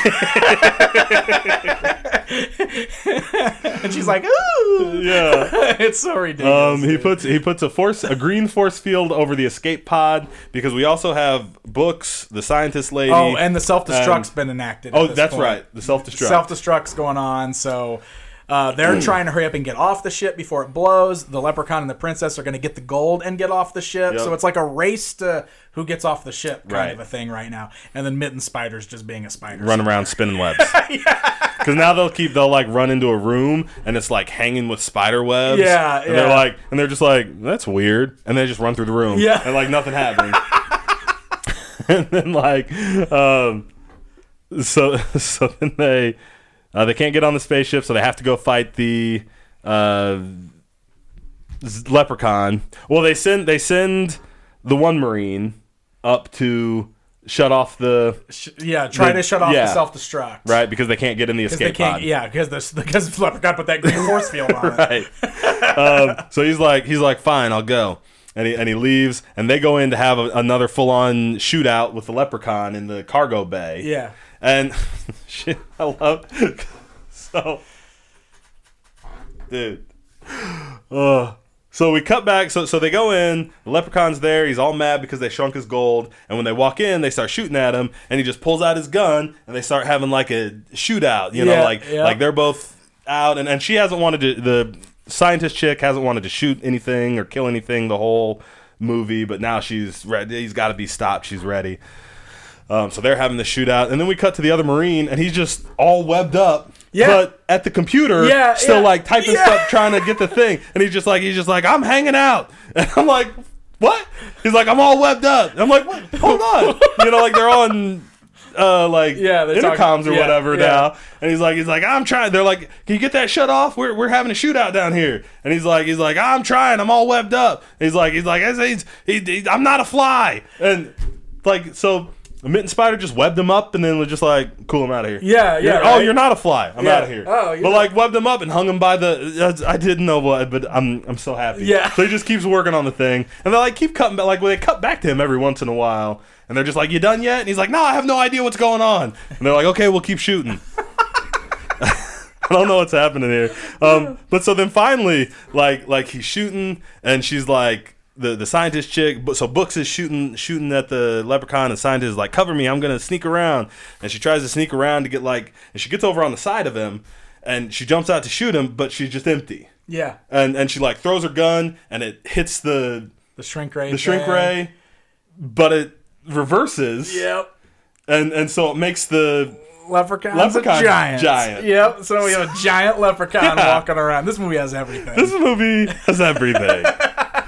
So the leprechaun turns all giant, and then it was just so painfully obvious that they only had the one, like they only had like one prop and one set for him to be giant on. Yeah. Because he keeps picking up those crates and shaking them, but it's so clearly it's just like the same crate every time. Yeah. And he's like shaking it a different way and standing in the same spot, and the CGI here is he's just so blatantly like superimposed. It's bad, and like out of focus in some spots, like because you can tell that they just expanded shot that they had, so it wasn't as crisp and clear as the rest of the footage. Dude. Oh, like you and I could do better on our phones now. Than they did with all the equipment in Hollywood back then. Like it's just so funny, like that scene too, like because they run, like him and the princess run in that door, and they shut the door, and like long after the door closed, his hand comes down and goes and grabs nothing, and then like he's mad about it. I'm like, oh my god, like what? Amazing. Yeah.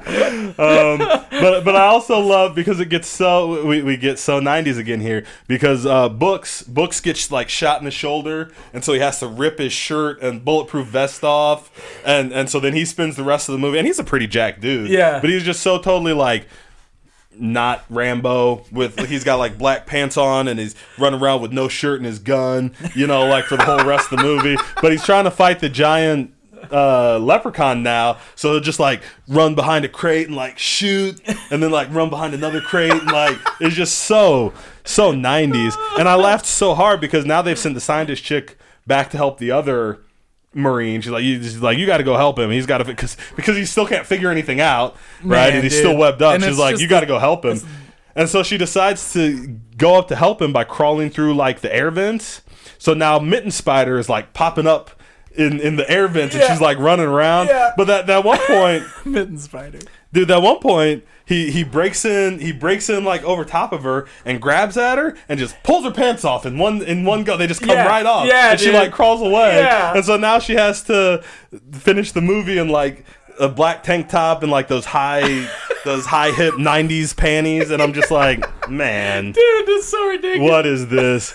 And it was just so totally like, because the last scene of Alien, Ripley is in like a tank top and her underwear. That's totally what they were doing. Yeah, right? I'm like, come on, guys. Totally what they were doing. But it was just so it was, again, I laughed so hard. I didn't pause it this time. I almost had to. I had to rewind it because I couldn't believe I'd just seen it. Because he just, like, Mitten Spider just comes in and he's just like, man, and her pants just come all at once. Yeah.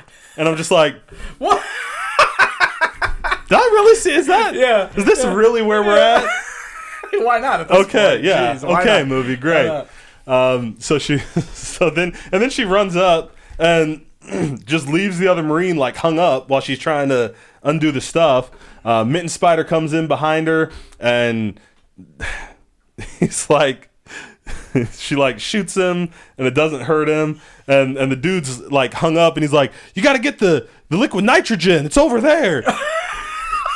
And she runs over and grabs this too. It's like a fire hydrant of liquid nitrogen, right? Yeah. And she like grabs it, and she's like, I got him, and sprays him down, and they freeze Mitten Spider. Yeah. So he's like, Meh. And then he's doing the old the old fly, help me, help me. Yeah. And then she shoots him, and he shatters. Yeah. I'm like, okay, amazing, all right. And then we get 90s hacking. We totally get 90s hacking. Because she's gotta type in the password, and I love it. It's just like the big old password screen. Password, and they're trying. And he's like, everything. try scientist, and it doesn't work. Yeah, but try genius. But then try super genius, and then the password was wizard. Wizard is what worked. Yep. Wizard. Which apparently the Mittenham had called himself Wizard at some point earlier in the movie. Yeah, I don't remember that. I didn't either, but that's okay. But we also my favorite part is so they're trying to stop the self-destruct, and Books just calls up and he's like, hey, can you open the space port for me? Yeah. And they're like, really? And he's like, yeah. He's like, all right, and they just do it, and it sucks the leprechaun out into space. The giant leprechaun out into space. And it's so like. Again, we get that superimposed, like, because he's like, and like he's grabbing at the doors. Yeah. But they're just clear, like he has no idea where he should be grabbing. Yeah. And, it doesn't quite fit, but it kind of does. And they're like, okay, there he is. And then he gets sucked out, and then he explodes in space because this was still when we thought the vacuum of space would make you explode. So just straight explodes. Yep. So then Books runs upstairs. Yeah. Helps him figure out the password. Well, yeah, which was Wizard. Yeah, which was Wizard. Yeah. And it's totally just one of those where it's like they're like, Wizard worked, and it's like self-destruct, deactivated. Yeah. And everybody's just like, we awesome, we did it, good job, yeah. And they're all like, and then we see the disembodied hand of the giving him the finger of the leprechaun outside the ship. Dude. They're like, hey, what's that? And it's just like, and he's like, same at you, buddy. And the movie credits ends. roll. The credits roll. Oh my god, they all end the same. Yeah. It's just like, oh, dude. Yeah. How do you not love this? Okay, dude? I do love this. I really do. And talking about it afterwards makes it better, too. I just remember being like, I was baffled by what I was watching. I couldn't believe it. Like, it's just, I mean, look, Jason went to space. But I don't know. If you go watch it, it's the same movie. Essentially, yes. Dude. Essentially, yes. I don't know, man. Like, it just felt like, I know that these movies got goofier as they went, but this was such a huge departure from the one even previous. Dude. I couldn't believe that this was a huge departure from anything. Yeah, it was insane. It was totally insane. I love this movie so much. Yeah, it was Mitten Spider. I couldn't believe Mitten Spider, dude. That guy, that character in general was just... Dude, unreal. For real, dude. When he rolled in and was like, when he rolled, I was like all in. Yeah. He's like, well, you cannot go, and I'm like, what is that? I'm in. You got me, guys. You got me. Well done. Amazing. Yay! So Leprechaun movies. All right. So on the Freak Easy, we have a few things we try to keep a structure for. Okay. And I know usually we don't run through every movie, but I want to hit the structure a little bit just to keep the things in. Sure. So we talked about kind of the franchise. We talked about so having watched all these in a marathon. How you feel? So it's really hard to rate these, honestly. So hard. Because like I said, when I got through the first two, I was just like, I don't think I'm feeling the Leprechaun movies. Yeah. Like, they're just not doing it for me. Like, they weren't, like, and I knew that they were going to be kind of sillier, but they weren't even silly enough. You know what I mean? Like, like you said, the first one felt like it was trying to be a horror movie, but it failed at it. Yeah. And then the second one, like, they tried to start adding some of the silly stuff in, but it still wasn't enough. The third one felt like a better step. And then the fourth one went totally just bat crap crazy. Like, I couldn't believe it. Like, so I don't know. Compared to how we rate everything else, it's tough. I don't know how I feel about it. I have very mixed emotions on the Leprechauns. Yep, I agree. Yeah, I agree. Yeah. There was like an escalating. There was not, a lot of these movies, a lot of times, a lot of these franchises, you can kind of feel like the production value getting better. Sure. Or you can almost kind of feel it come up and then go down and then maybe come back up. Yeah. With this one, it's just like, it's all over the place. Like, the first one felt like it had a little bit of money behind it. Right. And like they were trying to make a real movie. The second one seemed better, but it was so bad. Yeah. Like, it was so much worse. Yeah. It was totally like sequelitis. The third one felt like there was no money in it, but it was like the most fun. Right. It was the most fun. And yeah. I feel like there was probably a lot of money for In Space. They had like a lot of... They had like real effects sets and props real and sets stuff. and yeah. the Mittenham robot and then a spider? Right. They had a robot and a spider. Yeah. So like you feel like there's money there, but it's just completely off the rails. Yeah, it was so bonkers. Oh my god. Amazing. Favorite movie? 3 is still my favorite. 3 is still your favorite? 4 is right there. Just because it's so ridiculous. 4 has got to be my favorite. I couldn't believe. I was just like, this is amazing. I don't even know how to feel about this movie right now. Oh man, it's not like it's not like one of those movies. It's not like a good movie. No, it's not a good movie at all. But it's just insane. Like it's just so. Oh my god! It is one of those great bad movies. Yeah. Okay, I'll give it that. It is one of those great, sure. really bad movies. Favorite character, not the Leprechaun. That's not fair because I guess Mitten Spider's pretty amazing. Mitten Spider's pretty amazing, dude.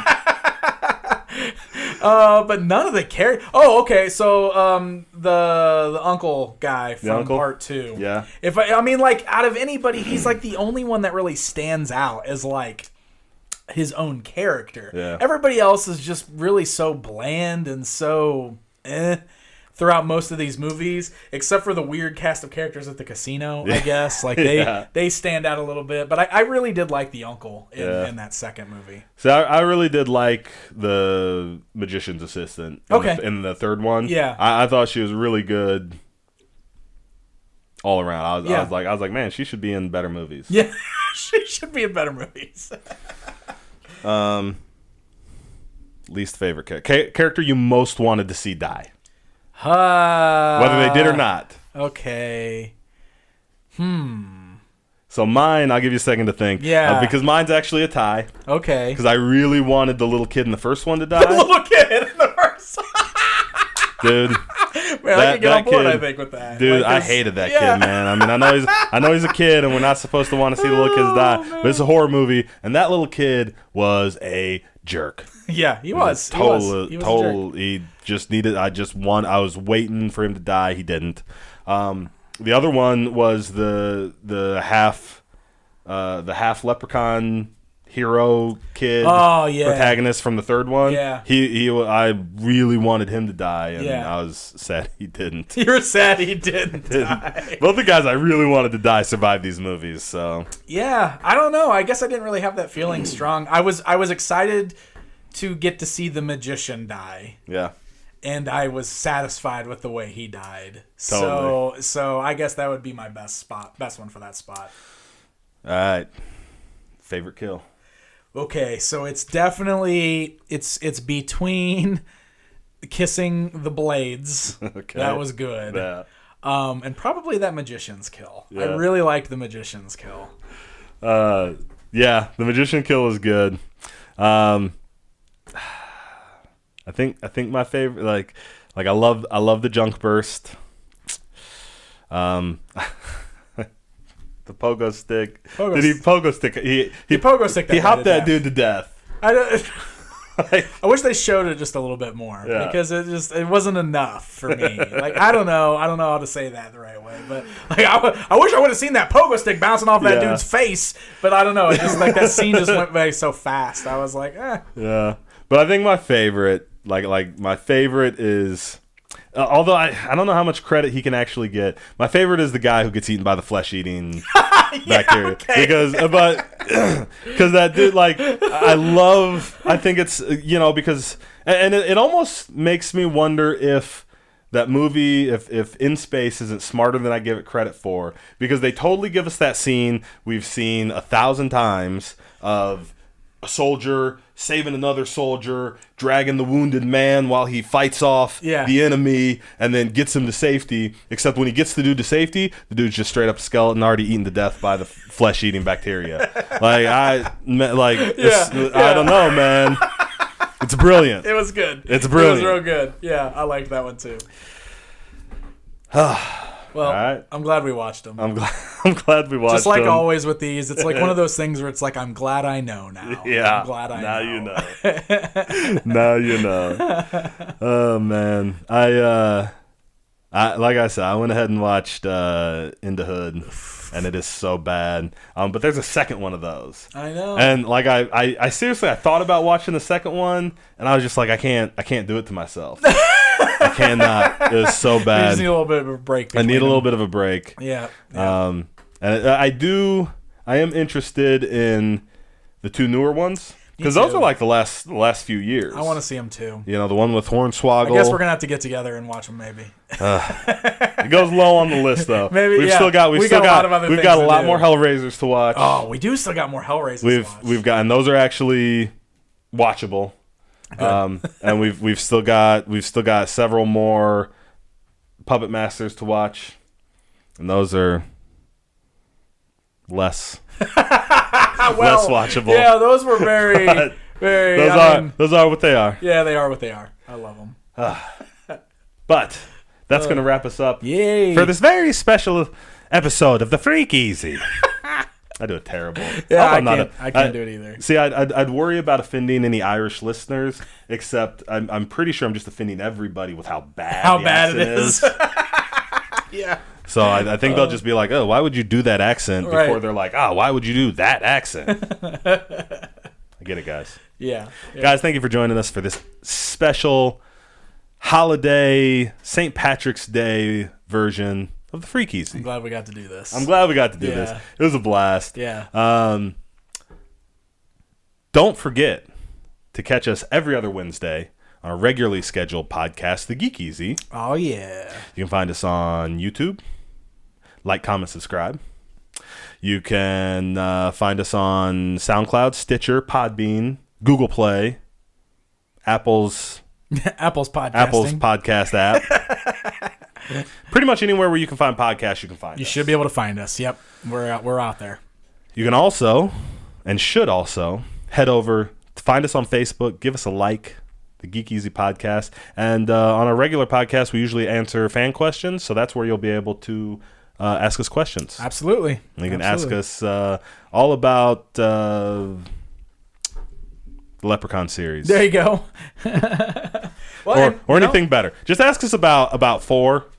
That's really where the good questions come. Yeah, that's where we go. Let's discuss 4. Head down, comment on 4, comment on your favorite kill. Guys, see you soon. That's right.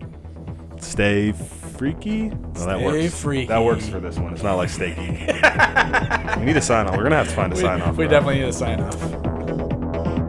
The Geek Easy Podcast is a production of PixelDan.com. Musical tracks used in the intro and outro are used with full permission of the respective owners or creators. Intro and outro narrations are provided by me, Brian T. Stevenson. PixelDan.com's The Geek Easy Podcast is provided for entertainment purposes only. The views expressed are those solely of the hosts or guests and do not necessarily represent those of PixelDan.com or any other party. Be sure to join us next time for another installment of the Geek Easy Podcast.